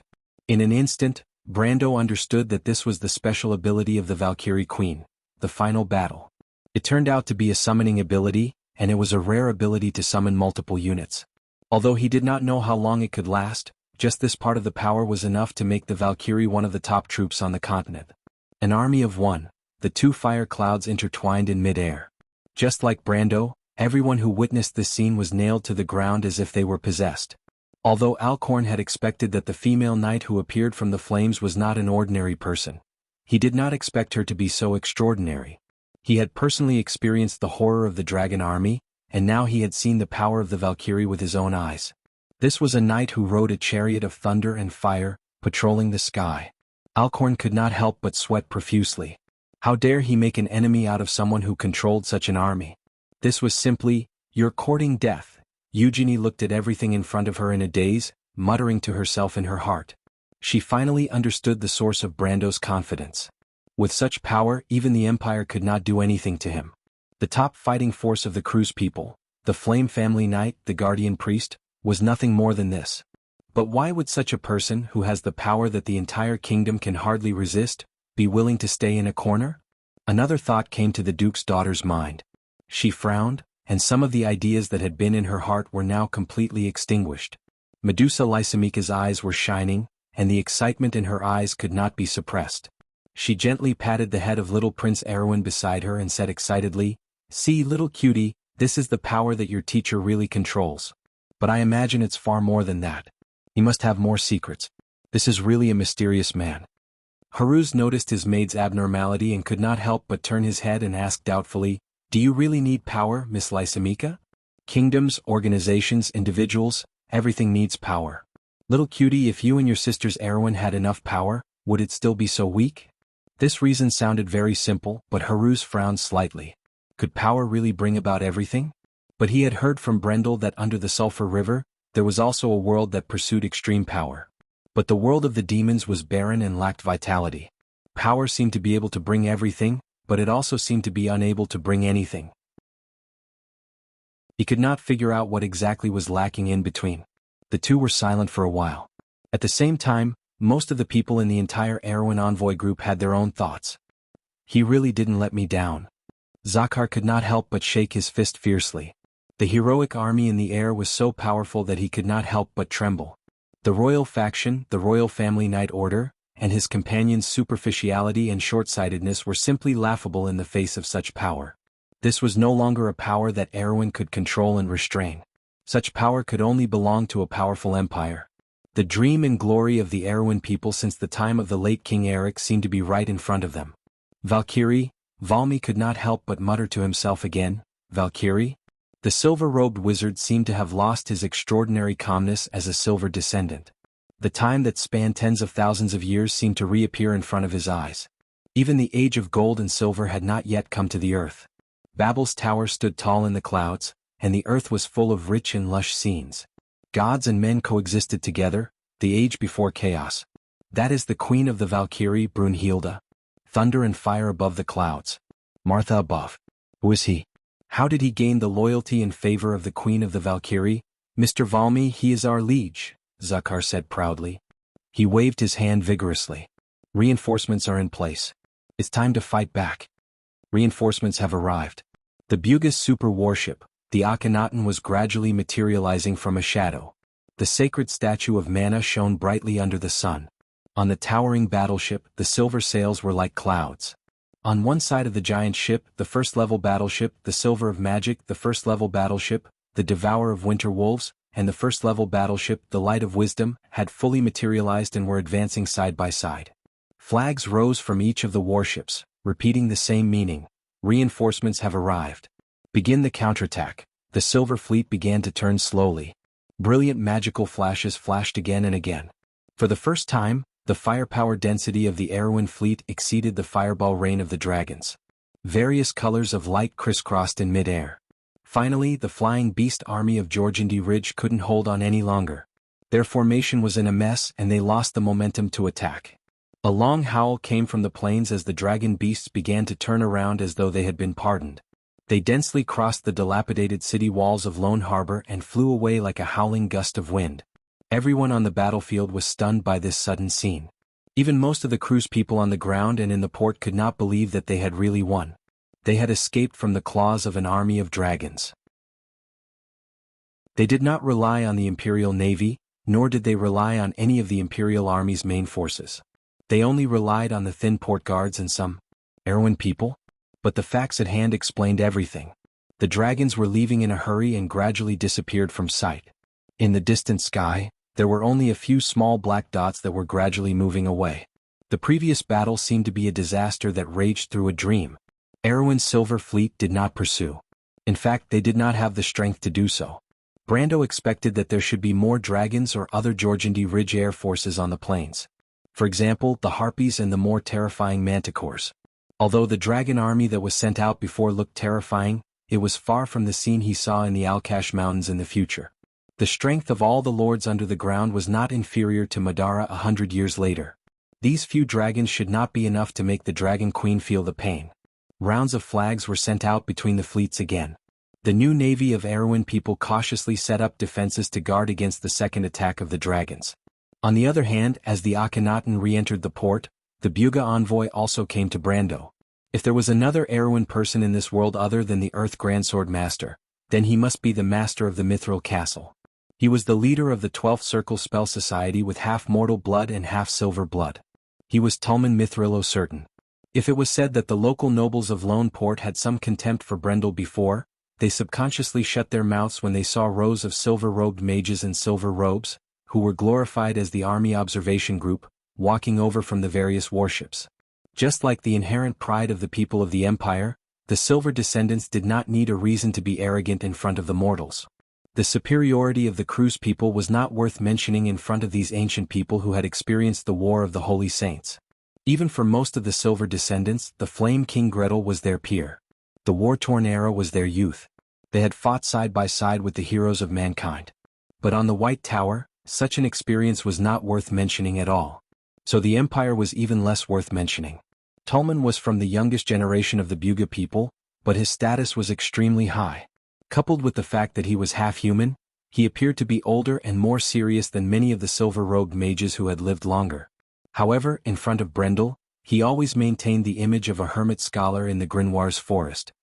He smiled at Brando and said, "Tanya knew that you would definitely come to denounce them, so she pushed this old man out. Does she think that because it's you, I won't cause trouble for them?" Brando replied in annoyance, "I don't expect you to clean up this mess, but Lord Tulman, you have to at least tell me what you Buga people want." After saying this, Brando stared at the old man dressed as a scholar in front of him, as if he was afraid to miss any detail of his expression. Chapter 974. The wind was tainted with the smell of smoke, and the flames seemed to still be lingering in the sky. The torn clouds were like burning cotton, scattered in the sky. Behind the clouds, there was a layer of ominous golden light that shot out in all directions. Tulman's silver hair shone in the sun. He smiled and said, "They didn't want to hide it at first, but you know this is a bad habit of wizards. They like to play word games, play tricks and enjoy it. Because it shows that they are far smarter than mortals. Unfortunately, no one wants to be a fool, so I'm in a particularly bad mood now. Don't worry, you can go and find trouble with them. William and I will support you." To be honest, Brando had a much worse temper than you did back then. In this regard, you are far inferior to your grandfather, Brando. Brendel was not moved by his words. "Lord Tulman, what role did the Bugas play in His Majesty and the Sword of the Dragon? And what exactly are you planning to do?" The light brown eyes reflected the silvery shadows of the sails. The floating fleet was like a fish in the air, shuttling back and forth in the airport. At least one thing that the port officials of the Cruz people did not misjudge was that Lone Port could not withstand such a huge fleet. It was conceivable that the port would not be able to restore its former glory for a long time after the war. But this was a problem that only the locals needed to worry about. At least for now, even Earl Alcorn himself was not in the mood to think about it. Tulman was silent for a moment. "You guessed right," he replied. "It's a long story. The wizards did not play a glorious role back then, but it all started with the great battle in the Alkash Mountains." Tulman raised his hand and drew a silver rune, Jazit, which meant night in the rune. A transparent ripple shrouded the top of the two men's heads, isolating the sound around them. "I won't repeat the process of that battle. I'm sure you've heard countless versions of it, but the story later was very different from the one circulating outside. The two sides of the battle found something in Alcala. It's related to the Dark Dragon." Tulman was not surprised that Brando would guess this. He nodded and said, "In fact, what they found was the battlefield of the final battle." The battlefield of the final battle? Only the dragon and Cuval, the Silver Elves, participated in the final battle. So the battlefield was really in Alcala. Brando was finally a little moved. "You know about the final battle?" "I know a little. The four sages defeated the Dark Dragon in the final battle. It is said that there are countless secrets sealed in that battlefield." Brendel was more familiar with the history of the War of the Planeswalkers. This history came from Elaine's mouth, and it was still vivid in his mind. There are no records of the final battle after the War of the Holy Saints. It was as if it had mysteriously disappeared. The only people who knew about it were the Silver Elves who retreated into the mountains. The dragons no longer appeared on the earth, and the wizards, the Bugas. He raised his head and looked at Tulman. The Silver Union monitors everything that happens on the ground. It's hard to believe that the mortals were able to get close to Alcra and find the final battlefield without the permission of a certain faction. Tolman looked at Brando with a complicated expression. The 4 sages defeated the Dark Dragon. There were countless secrets behind it. In order to keep these secrets, the only 2 people who participated in the battle, the Silver Elves and the Dragons, had retreated from the world. How do you know these secrets, little one? Through some clues of legend and speculation, I have some experience that you can't imagine, just like when I reappeared as a Highland Knight. Brando replied half-truthfully. I know more than the Bugis think. I can see that. Tolman sighed. His wise eyes swept across Brando's face. Darius' grandson looked very similar to him when he was young. This made Tolman feel as if he saw that person appear in front of him again. Unfortunately, the life of a mortal was too short. He seemed to recall the past when he was young in Erewhon. Now it seems that William's evaluation of you is the most pertinent. Others still see you in the shadow of Darius, but you have already walked out of it. I'm not the only one who has walked out of it, Brando thought. It was more like a coincidence. When Sophie's extraordinary soul appeared with the mentality of the whole world, the fusion of their souls was like an opportunity for them to help each other out of the shadow of the past. After the dream under the golden tree, he was no longer the young man who could only hesitate in front of the sword of the past. William admires you. He and I don't agree with the council's plan, but we are happy to see it happen. The old man thinks that you can do more. On this point, I'm not as confident as he is. But I have to admit, until today when I meet you again, I have to say that I've probably made a rare mistake and made a bet that I would lose. Since you don't agree, why are you happy to see it happen? Because William believes that you have abilities that surpass others. You have experiences that are different from others. You can do things that others can't. There are some things. These things are things that he, and His Excellency the late Emperor could not accomplish, but William believes that you might be able to do it. What do I do to deserve it? Brando was slightly stunned, and then his heart skipped a beat. There seemed to be a hidden meaning in this evaluation. What did different experiences from others mean? Did it mean that the other party had seen something? It sounded a little unbelievable, but for William Pist, who stood at the peak of power and one of the few who could use magic to see the future, it did not seem to be absolutely impossible. But what does this have to do with King Eric? Brando frowned, faintly feeling that he had grasped something. But he was still in a misty maze, and could only occasionally see a corner of the truth. Do you want me to be your agent and go to war with the Empire? He suddenly remembered what the Wind Elves had done in the past. At that time, the Delilah dynasty of the Elves had made such a promise to King Eric. The Bugis had sent a fleet with great fanfare. Did they want to repeat the story of the previous dynasty? You're thinking too much, little one. Am I not? You can rest assured. Going to war with the Empire will do us no good, nor is it necessary. There must be a reason for doing so. I've already mentioned the reason earlier. So, it's still related to the Great Battle of Alcala? Tolman nodded slowly. Yes, our topic is a little off topic. That great battle is the main topic. Brando glanced around. Tolman's enchantment spell still separated the inside and outside world, completely isolating sound. He suddenly felt a little funny for being so paranoid. How could the spell of the master of the Mithril fortress fail in advance? He had a faint feeling that the following conversation might not be so simple. You haven't answered my question, Lord Tolman. About that question, I can only say that you're half right.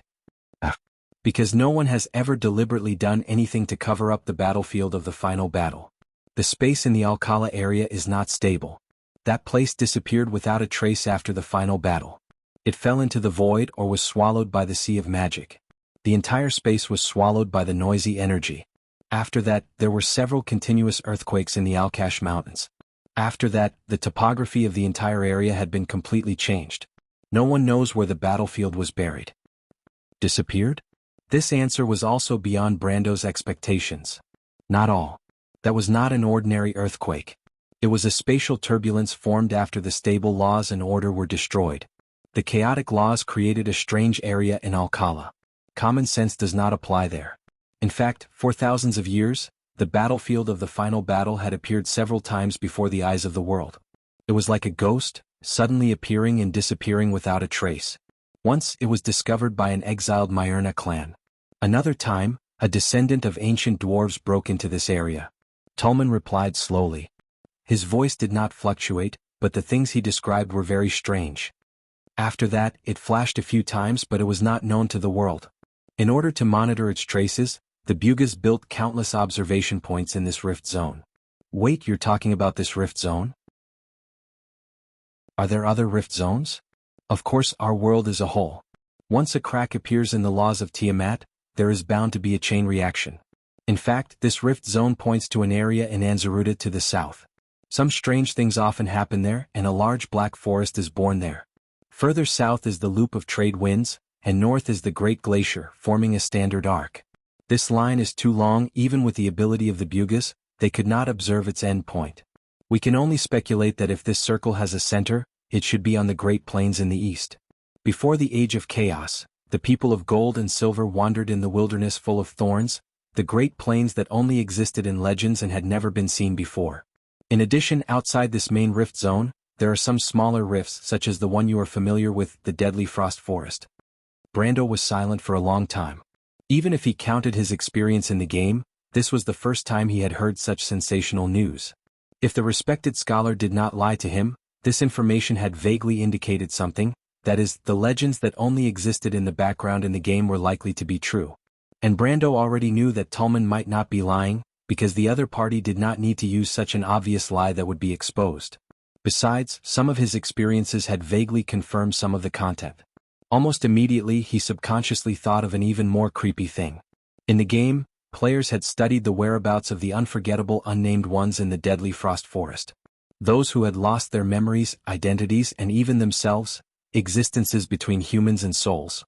They always lined up in long lines and moved forward in the forest, luring more ignorant souls to join them. These unnamed ones would enter the Sea of Dim Light at a coast north of the Deadly Frost Forest. The direction they were moving in seemed to always be a huge arc tangent to the north coast of Erewhon. Players had racked their brains to study this enigmatic route, but in the end, it was all to no avail. They could only attribute it to the game designer's bad taste. However, at this moment, a new possibility uncontrollably appeared in Brando's mind. Those unnamed ones were moving forward along the rift zone mentioned by Tolman.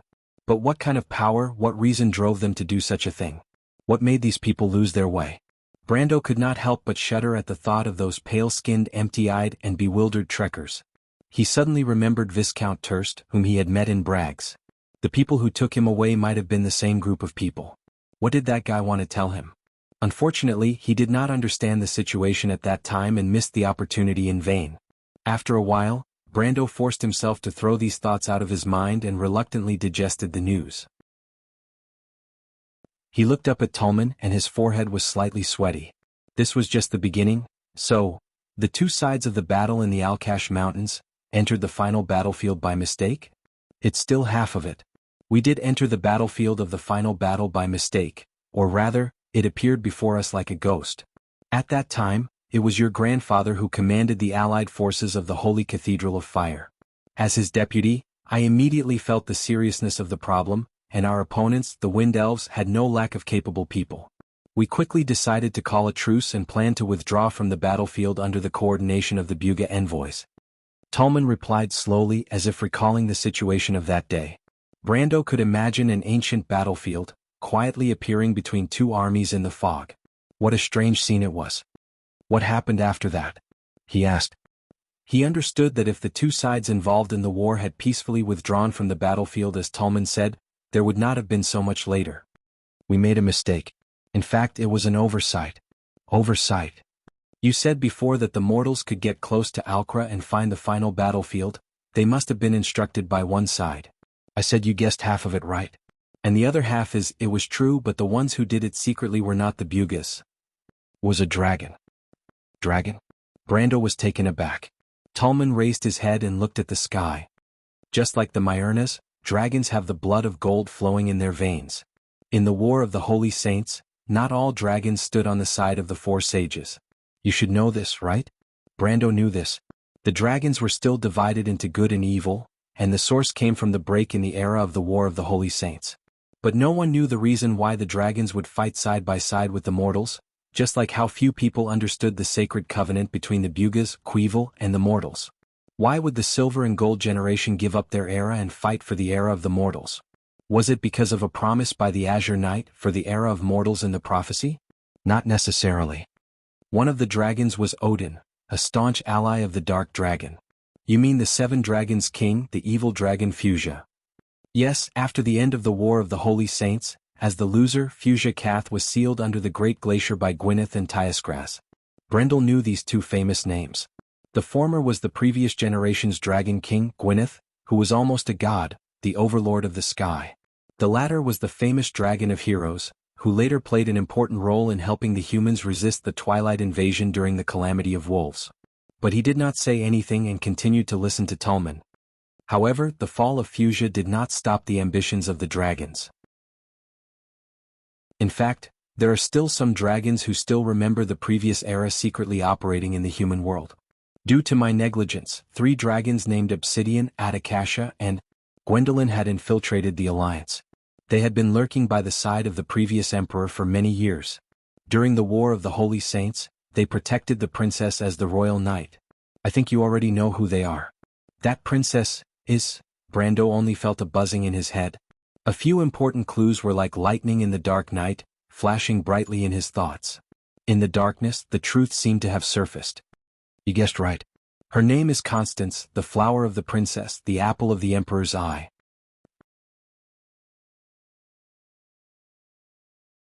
Chapter 975. Grand Emperor Grantocrates had been a playboy all his life, leaving behind countless descendants. Among these princes and princesses, only Queen Ophelia's sons and daughters had the right to inherit the throne.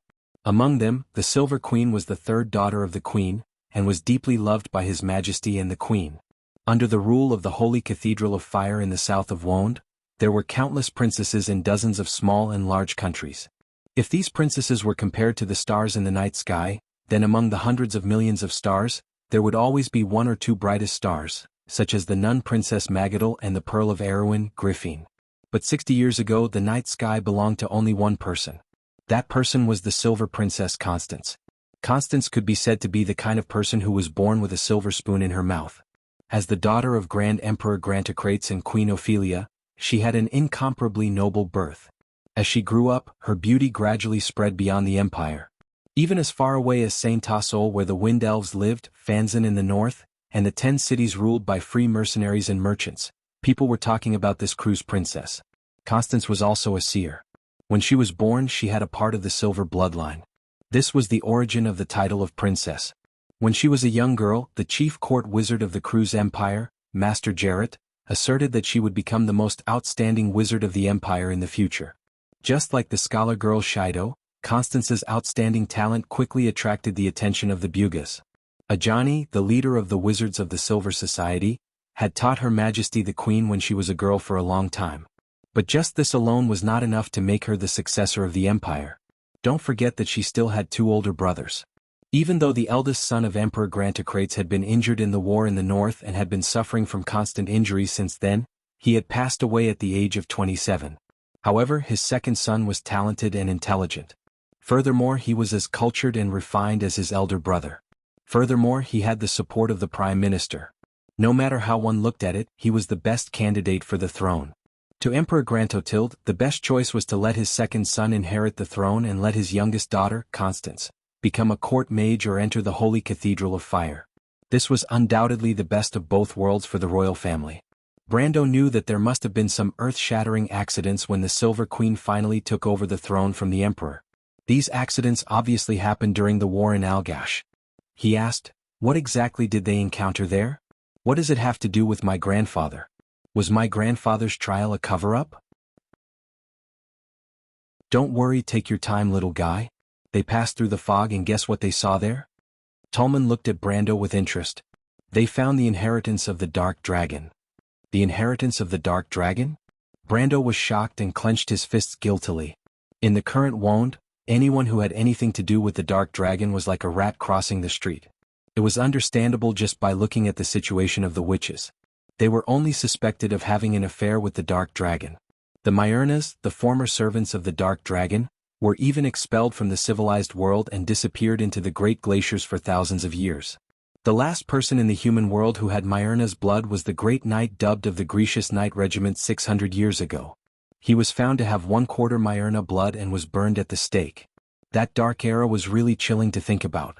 Although it was not as strict as it was a few hundred years ago, it was impossible for the Silver Queen to inherit the throne just because she obtained the inheritance of the Dark Dragon. Not to mention the throne, it was more likely that the royal family would treat it as an unspeakable scandal and imprison her forever. However, the development of history was bizarre and contrary to common sense. At least the world now knew who the Supreme Emperor of Cruz was. It was that person's inheritance. When Constance found them, they were sealed in 2 broken crystals. 2 broken crystals? Brando's heartbeat quickened. Weren't they soul gems? Tolman nodded. There has always been a legend among the mountain people living in the Latch of Wa. It is said that before the final battle, the Dark Dragon sealed part of his soul imprint in a gray gem. This gray gem was discovered by a team of explorers in the White Mountain Creek Valley. It was called the Gray Valley Crown. After the final battle, the Gray Valley Crown was artificially divided into several pieces. The person who divided the gems was Conrad, a legendary craftsman who had 1/4 mountain folk blood. He completed the work in a valley in Walla. Many mountain people were captured and used as laborers. Most of them were killed, but there were still a few who survived. Therefore this legend has been passed down by the survivors until now. And what Constance found was 2 of the Gray Valley Crown that was divided into 6 pieces. The Myurnas call these broken crystals soul gems. Brando stood in place and was silent for a long time before he continued to ask. And then? Tolman smiled and changed the topic. Everyone knows that the Dark Dragon Odin is the root of all evil and is a tyrant. However, the jealousy of the mortals towards the Myurnas and their coveting of the tyrant's power has never stopped.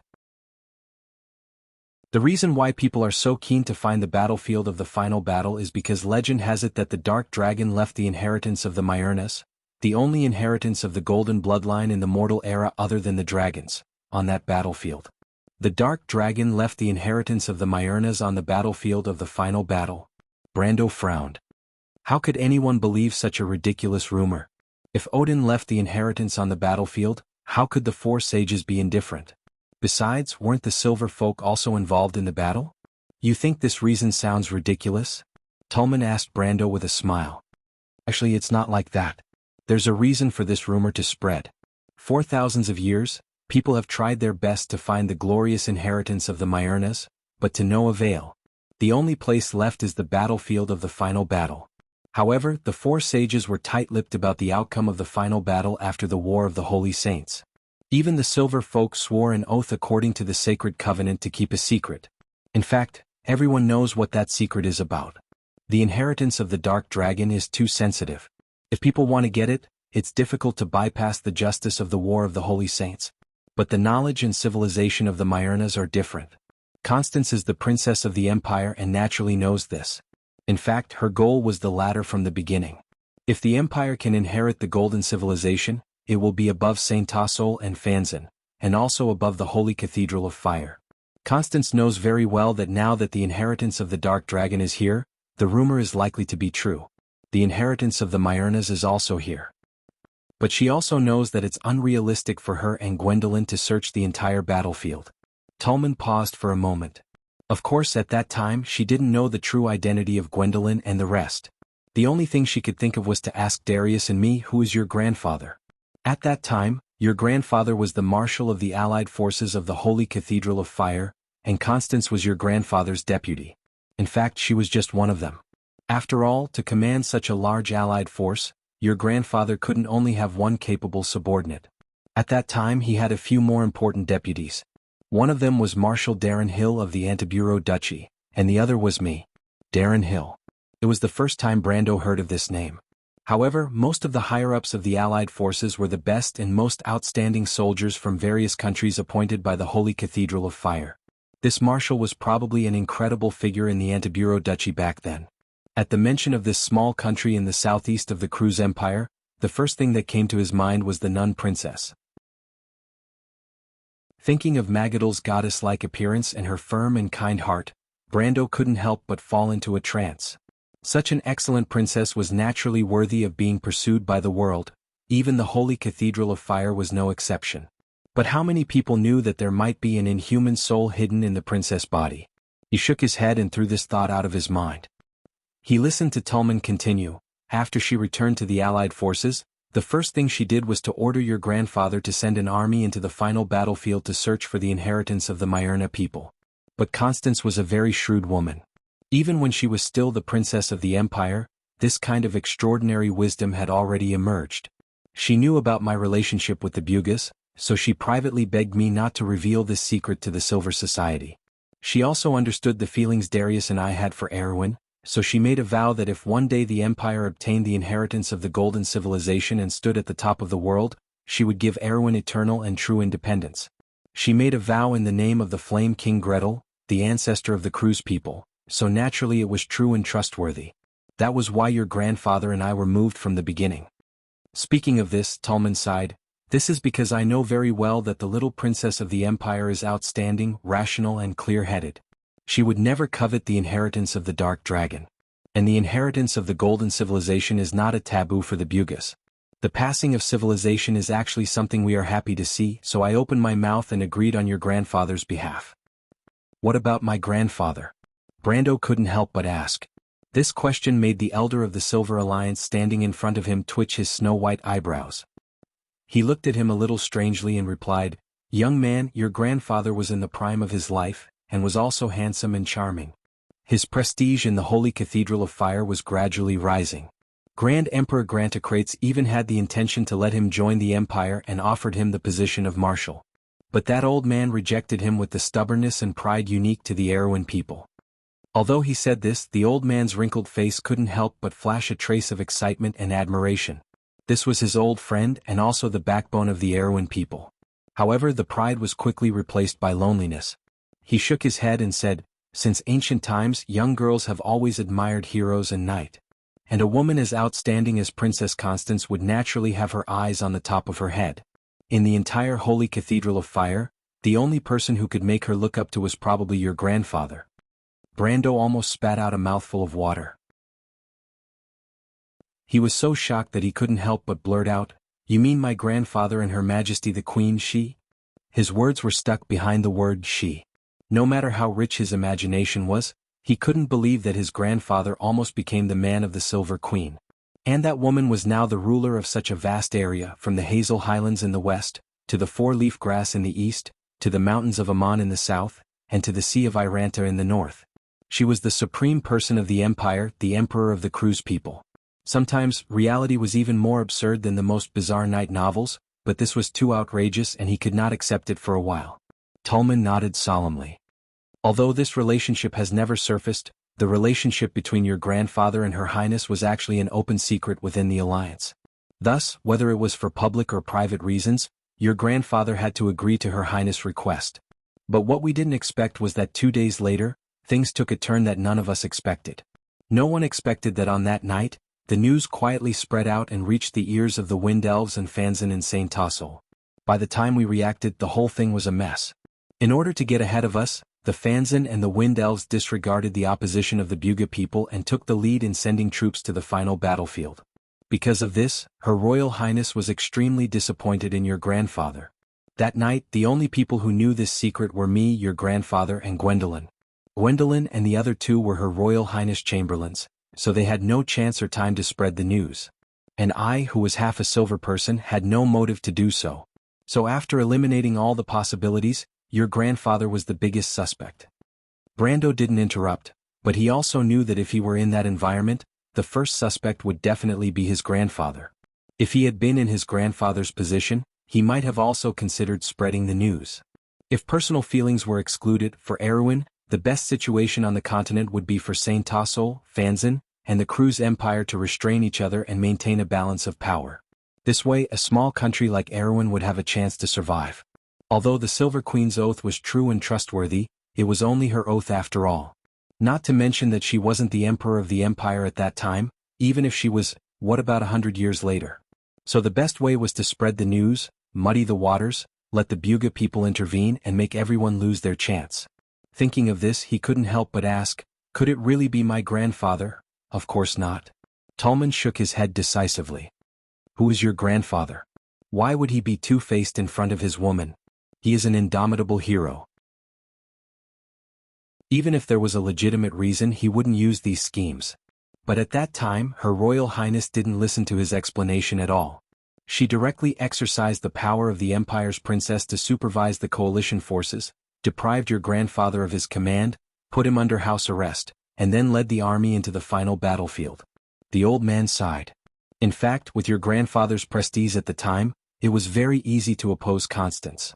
Although she nominally had the hidden identity of an army supervisor, the coalition forces weren't just Cruz's people. What's more, to deprive the marshal of the coalition forces' military power based on suspicion alone, this was unreasonable. Unfortunately, your grandfather was unwilling to fall out with Her Royal Highness, which led to the tragedy that followed. The tragedy that followed? Brando couldn't help but frown and asked cautiously.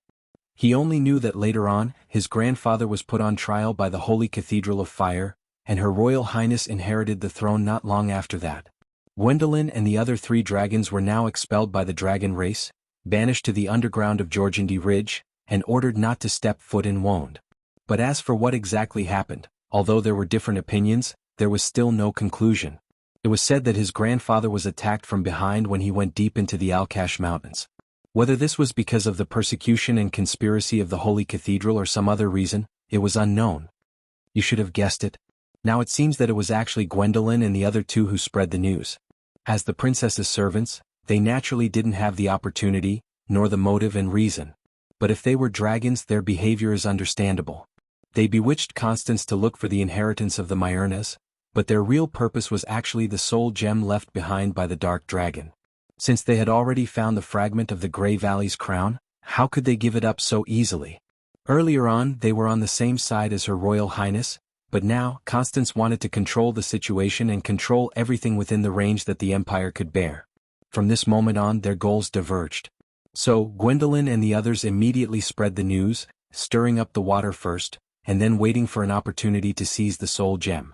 Their purpose was naturally the legend of the return of the Dark Dragon in the Darkness prophecy. At this point, Tolman looked at Brendel with a profound gaze, causing the latter to break out in cold sweat, before he continued to narrate, "That's right. At first, their conspiracy almost succeeded. But who would have thought that the secret of the final battle was far from as simple as they thought?" His voice became a little distant, as if he was recalling everything that happened at that time. When the Cruz, Fanzan, and the Wind Elves all entered the fog-shrouded battlefield, something terrible happened. The soldiers lost their minds one by one, as if they were controlled by an invisible force. At first, they killed each other until the number of people who could still maintain a clear mind became fewer and fewer. What was even more frightening was that this situation spread like a plague, and was no longer limited to within the fog. Even the Allied army stationed outside the battlefield began to be affected. Things got out of hand. The Bugas wanted to intervene, but it was already too late. And as the Bugas liaison in the Cruz Alliance, I naturally knew the news immediately. At that moment, I knew that trouble was coming. There is only one possibility in this situation, and that is that there must be a huge seal on the final battlefield, and there is some kind of evil that we do not know of sealed under it. And now, someone has touched this seal. We immediately notified the headquarters of the Silver Alliance. After searching through the ancient books and the oral accounts of some of the sages who survived the War of the Holy Saints, we confirmed this news. The secret that the 4 sages kept to themselves in the final battle was indeed related to this seal. And as for what this seal is, even the Silver Folk did not have the slightest record of it. There was only a paragraph of text that described the situation from the side.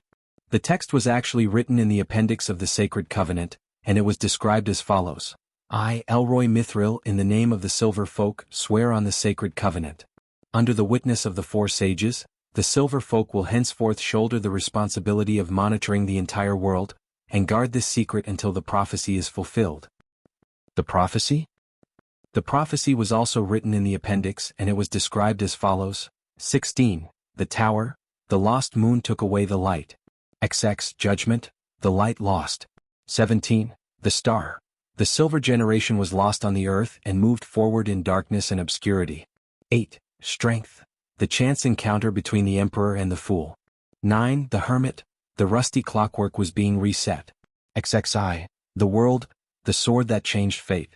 With half the blood of the Silver Folk flowing in his body, Tolman's memory was amazingly good, and he described the entire prophecy word for word. Brando could not help but feel a chill down his spine when he heard the entire prophecy, because he suddenly realized that he had seen this prophecy before.